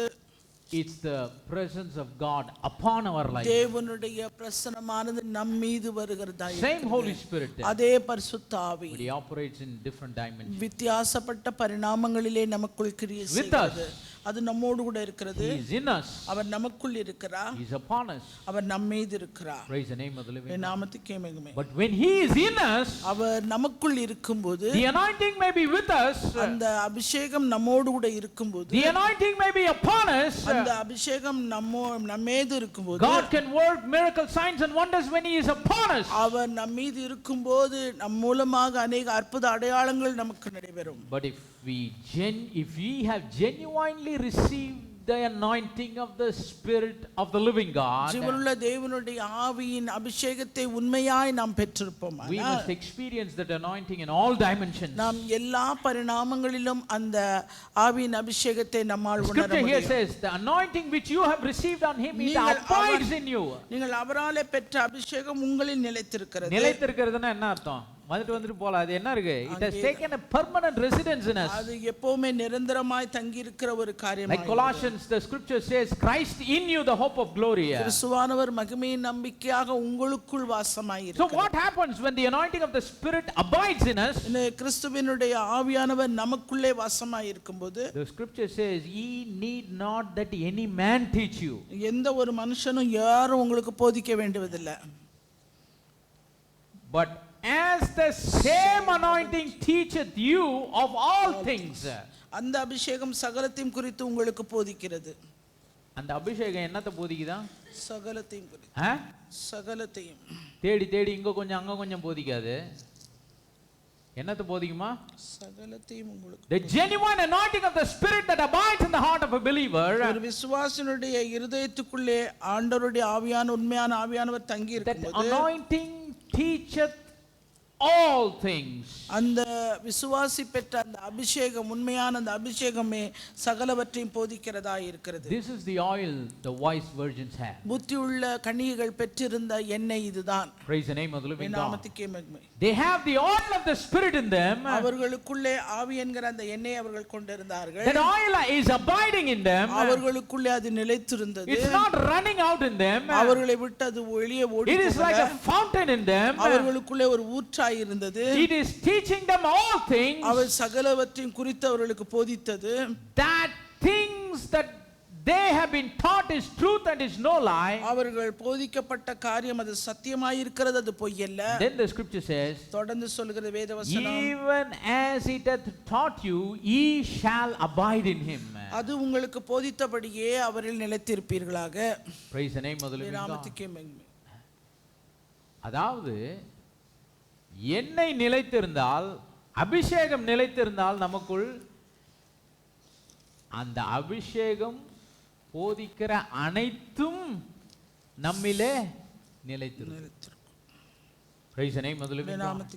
That's what the scripture means. அதைத்தான் இந்த வேதவசனம். The anointing of the Spirit abides in us. பரிசுத்த ஆவியானவர் நமக்குள்ளே வாசமாய் இருக்கும்போது we will abide in everything that anointing teaches. அந்த அபிஷேகம் போதிக்கிற எல்லாவற்றிலும் நாமும் நிலைத்திருப்போம். This is the anointing of the wise virgins. இதுதான் புத்தியுள்ள கன்னிகள் பெற்றுக்கொண்ட அபிஷேகம். This is the kind of oil they had. இப்படிப்பட்டதான ஒரு எண்ணெய் தான் அவர்கள் கொண்டிருந்தது. Praise the name of the living God. நாமத்துக்கே மகிமை. But the foolish, ஆனால் புத்தியில்லாதவர்கள், they also heard the same thing the wise heard. அவர்களும் இந்த புத்தியுள்ளவர்கள் கேட்ட காரியங்களே கேட்டார்கள். But they were not able to flex their life to live by that word. அந்த கேட்ட வார்த்தையின்படி தங்கள் வாழ்க்கை வாழ அவர்கள் விட்டு கொடுக்கல. They were not able to flex their life. தங்களுடைய வாழ்க்கையை அவர்கள் சுலபமாக்கி கொடுக்கல. Like the wise virgins. இந்த புத்தியுள்ள கன்னிகைகளை போல. Why? What's the reason? ஏன், என்ன காரணம்? It's the oil. அந்த எண்ணெய் தான். It's a genuine oil. அந்த உண்மையான எண்ணெய் தான். That made the difference. அந்த வித்தியாசத்தை அங்கே உண்டாக்குகிறது. Praise the name of the living God. நாமத்துக்கே மகிமை. This is the wisdom of the wise virgins. இதுதான் புத்தியுள்ள கன்னிகளுடைய ஞானம். The oil in them. அவர்களுக்குள்ள இருக்கிற அந்த எண்ணெய். It will teach them all things. அது சகலவற்றையும் அவர்களுக்கு போதித்தது. And they will abide in all things. அவர்கள் எல்லாவற்றிலும் அதில் நிலைத்திருந்தார்கள். That's why God is doing a work of restoration. Where the bride will be restored in all things. அந்த மணவாட்டியானவள் எல்லாவற்றிலும் சீர்பொருந்துவதற்குரிய சீர்பொருந்தலின் கிரியையை அவளிலே செய்தார். Praise the name of the living God. நாமத்துக்கே மகிமை. Then அதன் பின்பாக, after she has this unshakable foundation because of the wisdom, ஞானத்தின் நிமித்தமாக அவள் பெற்றுக்கொண்ட அந்த அசைக்க முடியாத அந்த அஸ்திபாரமுள்ள ஒரு வாழ்க்கை நிமித்தம், she is able to reveal the attributes of God in her life. தேவனுடைய தன்மையை தன்னுடைய வாழ்க்கையின் மூலமாய் அவள் வெளிப்படுத்த The wisdom of God is evidenced in her life. தன்னுடைய வாழ்க்கைக்குள்ளே தேவனுடைய ஞானம் அவள் மூலமாய் When the வெளிப்படுகிறது. knowledge of God is applied in her life, then wisdom is revealed in her life. அவளுடைய வாழ்க்கையிலே தேவனுடைய அறிவு உபயோகப்படுத்தப்பட்டதினாலே தேவனுடைய ஞானம் அவள் வாழ்க்கையிலிருந்து So வெளிப்பட்டது. what are the attributes of the divine wisdom that will be revealed in her life? அவளுடைய வாழ்க்கையிலே வெளிப்படுத்தப்பட்ட தெய்வீக ஞானத்துக்குரிய காரியம் என்ன? ஞானத்தின் தன்மை. தன்மை. Let us go to the book of James chapter number 3 and read verse number 17. யாக்கோபு 3:17. It says, but the wisdom that is from above is first pure, then peaceable, gentle and easy to be entreated, full of mercy, good fruits, without partiality and without hypocrisy. யாக்கோபு 3:17. பரத்திலிருந்து வருகிற ஞானமோ முதலாவது சுத்தமுள்ளதாயும். இது எங்க இருந்து வர ஞானங்க? பரத்திலிருந்து வருகிற ஞானம். It's a wisdom that is coming from above. இது பரத்திலிருந்து வருகிற ஞானம். முதலாவது சுத்தமுள்ளதாயும், பின்பு சமாதானமும் சாந்தமும் இணக்கமுள்ளதாயும் இரக்கத்தாலும் நற்கனிகளினாலும் நிறைந்ததாயும் பட்சபாதம் இல்லாததாயும் மாயமற்றதாயும் இருக்கிறது. Here the scripture is talking about 8 attributes of the wisdom that comes from above. பரத்திலிருந்து வருகிற ஞானத்தினுடைய தன்மை 8 பற்றி இந்த வேத வசனம் சொல்லுகிறது. These are the attributes that are being revealed in the life of the wise virgins. இது புத்தியுள்ள கன்னிகைகளுடைய வாழ்க்கையிலே வெளிப்பட்ட பரம ஞானம். This is how they are being transformed from being a wise virgin to be the bride of Christ. இவர்கள் புத்தியுள்ள கன்னிகைகளாய் இருந்து அவர் மனவாட்டிகளாக மாறுவதற்குரிய காரணம் இந்த ஞானத்தினாலே. They not only know the holy scriptures, அவர்கள் பரிசுத்த வேத எழுத்துக்களை அறிந்தவர்கள் they not only மாத்திரமல்ல, have the knowledge of God, தேவனை குறித்த அறிவை பெற்றிருந்தது மாத்திரமல்ல, they not only know what and what not and how not, அவர்கள் என்ன இல்ல எது காரியம் எப்படி என்றதெல்லாம் they not only know the likes and the dislikes of God, தேவனுடைய விருப்பம் இல்லாதது என்ன என்பதையும் அவர் அறிந்திருந்தார்கள். but they are wise enough to apply that knowledge. அவர்கள் அந்த புத்தியுள்ள கன்னிகைகள் தாங்கள் பெற்ற அறிவை உபயோகப்படுத்தினார்கள். Because they have the genuine anointing of the Holy Spirit. பரிசுத்த ஆவியின் உண்மையான அபிஷேகத்தை அவர்கள் That பெற்றவர்களாக teaches them all things. அது சகலவற்றையும் குறித்து They அவர்களுக்கு learn all போதித்தது. things. அவர்கள் சகலவற்றையும் And they கற்றுக்கொண்டார்கள். abide in all things. அவர்கள் எல்லாவற்றிலும் நிலைத்தும் They இருந்தார்கள். apply that knowledge in their அந்த life. பெற்றுக்கொண்ட அறிவை அவர்கள் That is why உபயோகப்படுத்தினார்கள். the kind of wisdom that proceeds forth out of their life, அவர்களிடத்தில் வாழ்க்கையில் இருந்து இப்படிப்பட்டதான ஒரு ஞானமானது that divine வெளிப்பட்டது. wisdom அந்த தெய்வீக has ஞானம் got 8 attributes as we read in the நாம் scriptures. வாசிக்க கேட்டபடி அது 8 விதமான தன்மைகள் கொண்டது. First, they are pure. முதலாவது சுத்தம் உள்ளது. Praise the name of the living God. நாமத்துக்கே மகிமை. The bride of Christ, கிறிஸ்துவின் மனவாட்டியானவள் she will never live an impure life. ஒரு சுத்தமில்லாத வாழ்க்கை ஒரு காலம் அவள் வாழ She would மாட்டாள். never live in sit in impurity. ஒரு அசுத்தத்திலே அவள் உட்காரக்கூடியவள் அல்ல. Impurity in her heart. தன்னுடைய இருதயத்தில் அசுத்தம் Impurity in இருக்கிறது. her mind. அவளுடைய சிந்தையிலே அசுத்தம் இருக்காது. Impurity in her imagination. அவளுடைய கற்பனைகளிலே அசுத்தம் இருக்காது. Impurity in the words of her mouth. அவளுடைய வாயின் வார்த்தைகளிலே அசுத்தம் இருக்காது. Impurity in her habits. அவளுடைய பழக்கத்திலே அவளுடைய Impurity in her attributes. அவளுடைய நடத்தைகளிலே அசுத்தம் Impurity in her இருக்காது. character. அவளுடைய குணங்களிலே அசுத்தம் இருக்கிறது. There is no place for impurity in her life. அவளுடைய வாழ்க்கையிலே அசுத்தம் என்கிற பேச்சுக்கே இடம் She'll கிடையாது. never like to stay there. அங்கே ஒரு காலம் இருக்க அவர் விரும்புறதில்லை. Even if she enters in, she quickly bounces back. Suppose அவ அப்படியே ஒரு காலம் அந்த நுழைய வேண்டி வந்தா உடனடியாக அங்க She will never fall into the trap or the deception of the devil. இந்த பிசாசுடைய எந்த ஒரு கண்ணியிலும் இடரிலும் அவள் விழுந்து விட மாட்டாள். Praise the name of the living God. This is the wisdom that comes from above. இது பரத்திலிருந்து வருகிற ஒரு ஞானம் இது. First, it produces a pure attitude. முதலாவது சுத்தமுள்ள ஒரு நடத்தையை And உண்டாக்குகிறது. the scripture says peace. இரண்டாவது சமாதானம். There won't be strife beating around the bride of Christ. அந்த கிறிஸ்துவின் மனவாட்டிக்குள்ள எந்த ஒரு சச்சரவு சண்டை இருக்கிறதில்ல.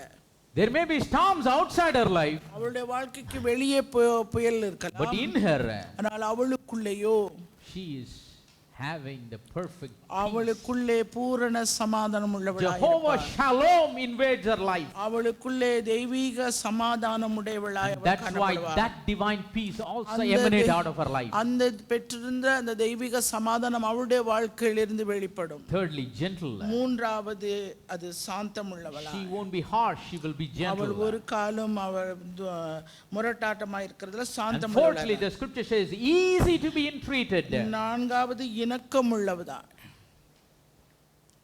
full of mercy. இரக்கத்தால் நிறைந்தது. A bride of Christ is not someone who act like Judge Jesus Christ. இயேசு கிறிஸ்துவை போல இரக்கமுள்ளவளா அவள் நடிக்கக்கூடியவள் அல்ல ஒரு கிறிஸ்துவின் மனவாட்டி. Many times you find people calling themselves to be the bride of Christ. அநேக நேரங்களிலே தங்களை கிறிஸ்துவின் மனவாட்டி என்று அழைத்துக் கொள்ளக்கூடியவர்கள். Even Jesus Christ now is sitting in the throne of grace. இயேசு கிறிஸ்து கூட கிருபையின் சிங்காசனத்திலே அவர் But some other people that call themselves to be the bride of Christ, சிலர் கிறிஸ்துவின் மனவாட்டி என்று தங்களை அழைத்துக் கொள்ளக்கூடியவர்கள். they want to take that position of sitting in the throne of judgment. அவங்க நியாயத்தீர்ப்பு சிங்காசனத்துல உட்கார அவங்க விருப்பம் உள்ளவளா இருக்காங்க. That's not the wisdom of the wise. அது புத்தியுள்ளவர்களுடைய But ஞானம் here the அல்ல. scripture says வேத வசனம் she'll சொல்லுகிறது be full of mercy. அவள் இரக்கத்தால் நிறைந்திருப்பா. Praise the name of the living God. நாமத்துக்கே மகிமை. And then the sixth attribute, good fruits. ஆறாவது நற்கனிகளாலும். Praise the name of the living God. அவருடைய நாமத்துக்கே புத்தியுள்ளவள் கெட்ட கனி கொடுக்க மாட்டா. என்ன கனி? நற்கனிகள். ஏன்னா வேறு என்ன வேறு? நல்ல வேறு. அந்த நல்ல வேறு எங்க இருந்து வந்தது? நல்ல அழியாததும் என்றும் ஒளியாததுமாகிய வசனத்திலிருந்து வந்த with. Praise the name of the living God.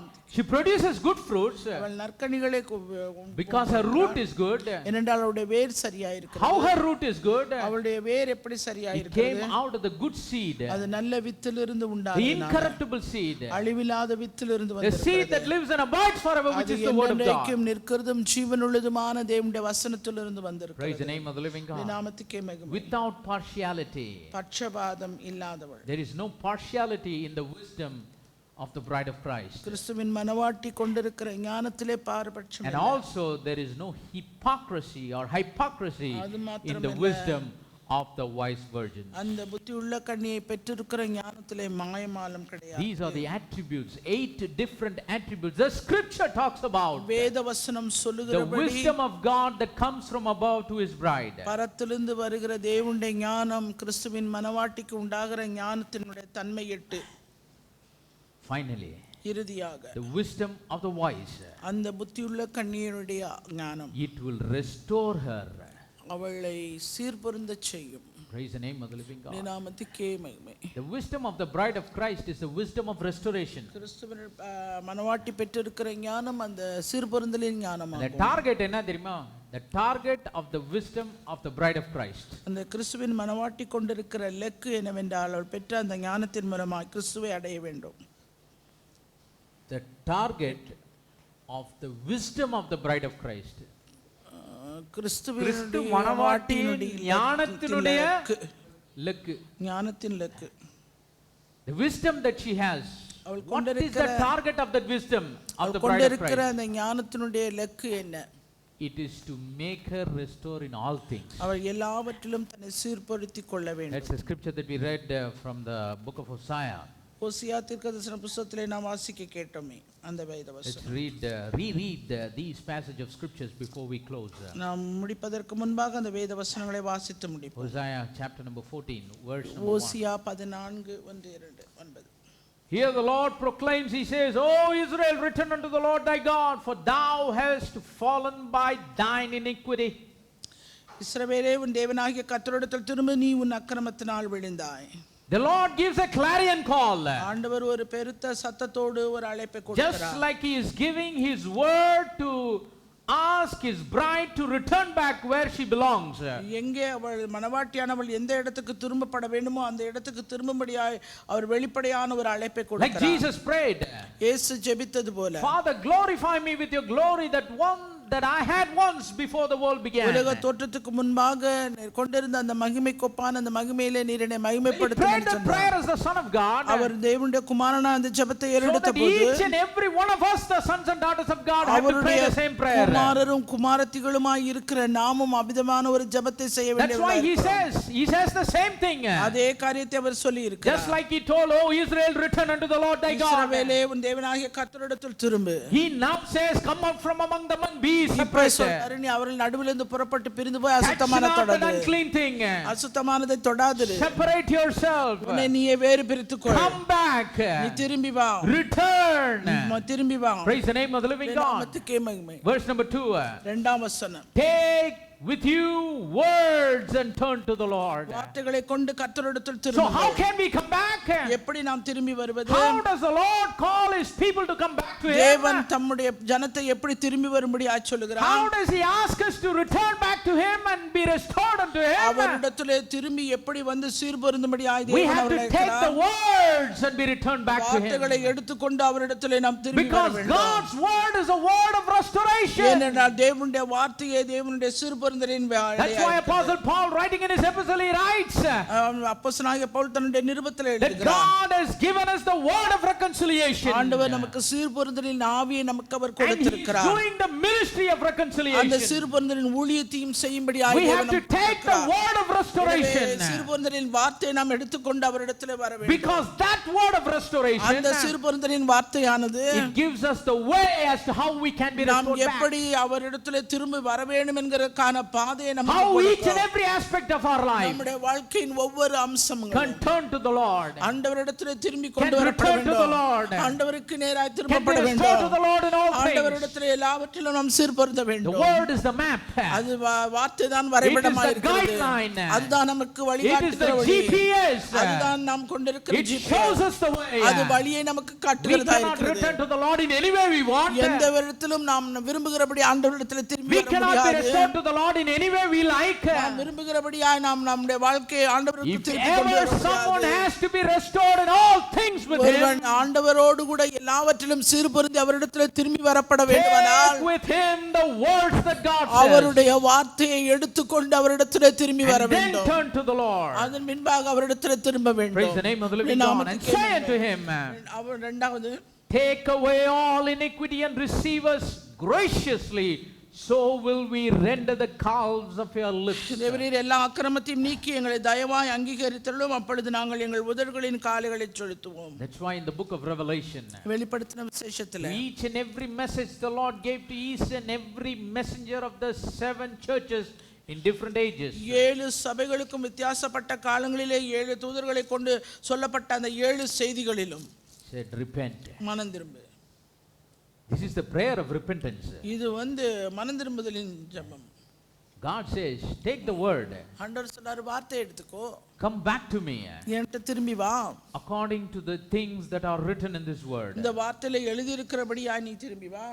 The anointing of God in us தேவனுடைய அபிஷேகம் நமக்குள்ளே abides in இருக்கிறது. us. அது நமக்குள்ளே நிலைத்திருக்கிறது. It teaches us all things அது from this word. சகலவற்றையும் இந்த வார்த்தையை குறித்து நமக்கு போதிக்கிறது. That's how we abide in him. அப்படியாக நாம் அவருக்குள்ளே We நிலைத்திருக்கிறோம். apply that word in our life. அந்த வார்த்தை நமக்குள்ளே That's how we நிலைத்திருக்கிறது. turn to the Lord. அதனால நம்ம அவரிடத்தில் திரும்பி வர As வேண்டும். we turn, நாம் திரும்பி வரும்போது we plead to the Lord ஆண்டவருக்கு நாம் and பிரியமுள்ளவர்களாக, say, Lord, take away all iniquity. ஆண்டவரே எங்க அக்கிரமம் எல்லாத்தையும் எடுத்து போடுங்க, Receive us graciously. எங்களை தயவாய் எங்களை ஏற்றுக்கொள்ளுங்க. That's the repentance. அதுதான் மனம் திரும்புதல். See, repentance only can lead us to restoration. அந்த மனம் திரும்புதல் தான் நம்மை சிறுபொருந்தலுக்கு நேராக நம்மை கொண்டு சேர்க்கும். Praise the name of the living God. நாமத்துக்கு So மகிமை. will we render the calves of our lips.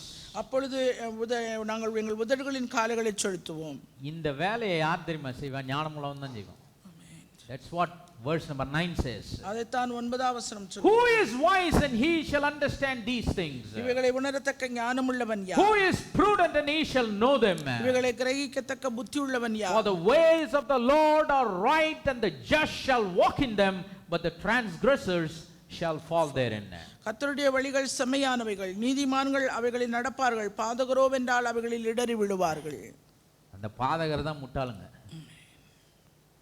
Those transgressors are the foolish ones. அந்த பாதகர் என்று சொல்லப்படுகிறவர்கள் புத்தி They இல்லாதவர்கள். don't realize the grace of God in this day and time. இந்த காலத்துல இந்த நேரத்தில் அளிக்கப்படுகிற தேவ கிருபையை புரிந்து கொள்ளாதவர்கள். That's why they miss their chance. அவர்கள் தங்களுடைய வாய்ப்பை தவற விட்டார்கள். But the just, ஆனால் நீதிமான்களோ they are the wise virgins. அவர்கள் புத்தியுள்ள கன்னிகைகள். That's why the scripture says, who is wise that can அதுதான் understand சொல்றார், these இதை things? உணரத்தக்க ஞானமுள்ளவன் யார்? Who is prudent that he shall know them? இவைகளை கிரகிக்கத்தக்க புத்தியுள்ளவன் யார்? Well, the wise virgins are wise. புத்தியுள்ள கன்னிகைகள் புத்தியுள்ளவர்கள். Why we have seen the wisdom of the wise virgins. நாம் புத்தியுள்ள கன்னிகளுடைய ஞானத்தை இன்னதென்று பார்த்தோம். As we are living in this day and time, நாம் வாழ்ந்து கொண்டிருக்கிற இந்த காலம், இந்த நேரம், we are imminently looking forward to the appearing of the bridegroom in the mid of the air. மத்திய ஆகாயத்திலே மணவாளனாகிய ஆண்டவர் வருவதற்குரிய துரிதமான நேரத்திலே நாம் See, காத்துக் when he கொண்டிருக்கிறோம். comes to the mid of the air அவர் அந்த மத்திய ஆகாயத்திலே வரும்போது to gather his people, தம்முடைய ஜனத்தை அவர் சேர்த்துக் கொள்ள the போகிறார். scripture clearly says he is coming as the bridegroom, அவர் மணவாளனத்தாய் வருவார் என்று வேதவசனம் not சொல்லுகிறது. as king. Not- Not as king. not- King. King, Raja, K-I-N-G. ராஜாவாக வருகிறது இல்ல. Only after the tribulation he will come as the அதன் king of kings பின்பாக and the Lord of உபத்திரவ lords. காலத்துக்கு பின்பாக தான் அவர் ராஜாவாய் வருவார். But before the tribulation, ஆனால் உபத்திரவ காலத்துக்கு முன்பாக coming as the bridegroom. அவர் மணவாளனாய் மட்டுமே வருவார்.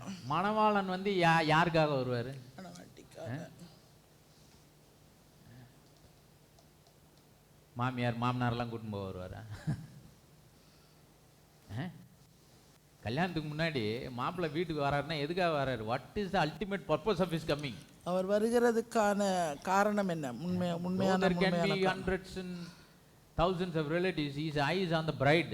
அநேக 100-200 பேர் இருந்தாலும் அவருடைய கண்ணு வந்து When the மணவாட்டியை தான் bridegroom தேடும். comes in the mid of the air, மத்திய ஆகாயத்திலே மணவாளன் வரும்போது he's coming only for the bride. அவர் மணவாட்டிக்காக மாத்திரமே வருகிறவர். Not for the sheep nations, goat nations, அங்க செம்மறியாடு வெள்ளாட்டு கூட்டத்துக்காக அல்ல, not for the 144,000 Jews, இல்ல 144,000 not for the யூதர்களுக்காக அல்ல, foolish virgins, இல்ல புத்தி இல்லாத கன்னிகளுக்காக அல்ல, not for the borderline fake believers, இல்ல போலியான மேலோட்ட விசுவாசிகளுக்கு not அல்ல, for the reprobates, இல்ல எதிர்த்து வாழக்கூடியவர்களும் அல்ல, coming for the wise virgins, ஒரு புத்தியுள்ள கன்னிகளுக்கு coming மாத்திரம், for the bride. மணவாட்டிக்காக மாத்திரமே. That's why living in this day and time, எனவே வாழ்ந்து கொண்டிருக்கிற இந்த காலம், இந்த நேரம், we should make sure that we are living our lives as wise virgins. நாம் புத்தியுள்ள கன்னிகளாய் புத்தியுள்ள மணவாட்டியாய் வாழ்கிறோமா Have the என்று, wisdom of the wise virgins. அந்த புத்தியுள்ள கன்னிகள் பெற்றுக்கொண்ட அந்த ஞானத்தை போல நாம் The genuine பெற்றுக்கொள்ளலாம். oil or the anointing of the Holy Spirit that abides in us. பரிசுத்த ஆவியின் உண்மையான அபிஷேகத்தை பெற்று அதிலே அது நமக்குள்ளே நிலைத்திருக்கிறதா? When He abides in us, அது நமக்குள்ளே நிலைத்திருக்கும் போது He won't be triggering us into emotions. அது உணர்வுகளுக்கு நம்மை தூண்டக்கூடியது அல்ல. When He is abiding in us, அவர் நமக்குள்ளே வாசமாய் இருக்கும்போது He'll teach us all things. அவர் சகலவற்றையும் நமக்கு போதிப்பார். And as we learn, நாம் அதை கற்றுக்கொள்ளும் போது we have to abide in Him. நாம் அவருக்குள்ளே நிலை நிற்கிறவர்களாவோம். The wisdom of the wise அந்த புத்தியுள்ள கன்னிகளுடைய ஞானம் comes from above. அது பரத்திலிருந்து வருகிறது. It is pure. அது சுத்தம் உள்ளது. It is gentle. அது சாந்தம் உள்ளது. It is peaceable. அது சமாதானம் உள்ளது. It is easy to entreat. அது வந்து இணக்கம் உள்ளது. No partiality. பட்சபாதம் இல்லாதது. No hypocrisy. அது மாயமற்றது. Comes from above. அது பரத்திலிருந்து Full வருகிறது. of mercy. அது முழுவதும் இரக்கத்தால் நிறைந்தது. It won't judge anyone. அது யாரையும் நியாயம் தீர்க்காது. Praise the name of the living உம்முடைய God. நாமத்துக்கே மகிமை. Only that kind of wisdom அப்படிப்பட்டதான ஞானம் மாத்திரமே will restore the wise virgins புத்தியுள்ள கன்னிகைகளை in all things. எல்லாவற்றிலும் சீர்பொருந்தச் செய்யும். That is the reason அந்த காரணத்தினால் she is caught up as the bride of அவள் மணவாட்டி என்கிற நிலையிலே to எடுத்துக்கொள்ளப்படுகிறாள். meet the bridegroom in the middle. மணவாளனை மத்திய ஆகாயத்திலே Let us சந்திக்கும்படியாக. focus on that wisdom. எனவே அந்த ஞானத்திலே நம்முடைய கவனத்தை வைப்போம். We have seen in the scriptures. நாம் வேத வசனங்களிலே பார்த்தபடி Apostle Paul wrote, Timothy, from the time you were a little child, you have known the Holy Scriptures. பவுலப்போஸ்தலன் தீமோத்தேயுக்கு சொல்கிறார், நீ சிறு வயது முதல் அவைகளை அறிந்திருக்கிறாய். He would write to us, he would say, for 25 years you have known the Holy நமக்கு எழுதியிருந்தானா நீ ஒரு 25 வருஷத்துக்கு முன்னாடி தெரிஞ்சிருக்க, 10 or வருஷத்துக்கு 35 years you have இல்ல known 35 the Holy வருஷமா Scriptures. தெரிஞ்சிருக்கிற என்று எழுதியிருப்பார். But remember, those scriptures are able to make you wise. ஆனா நீங்க அறிந்து கொண்ட அந்த வேத வசனங்கள் உங்களை ஞானம் உள்ளவர்களாக Let us மாற்றக்கூடியது. walk in the wisdom of God எனவே தேவனுடைய ஞானத்திலே நாம் நடப்போம். and keep our garments unspotted. நம்முடைய வஸ்திரத்தை கரைபடாத ஒரு வஸ்திரமாய் பார்த்துக்கொள்வோம். When the bridegroom appears in the mid of the air, மணவாளன் மத்திய ஆகாயத்திலே வரும்போது we will be faithful bride that will be நாம் caught up உண்மையுள்ள in மணவாட்டியாய் the mid of the air. அவரை காணக்கூடியவர்களாய் எடுத்துக்கொள்ளப்படுவோம். God bless you all in Jesus' name. இயேசு கிறிஸ்து நாமே உங்கள் யாவரையும் We'll ஆசீர்வதிப்பார். continue next week. நாம் தொடர்ந்து அடுத்த வாரம் பார்க்கலாம்.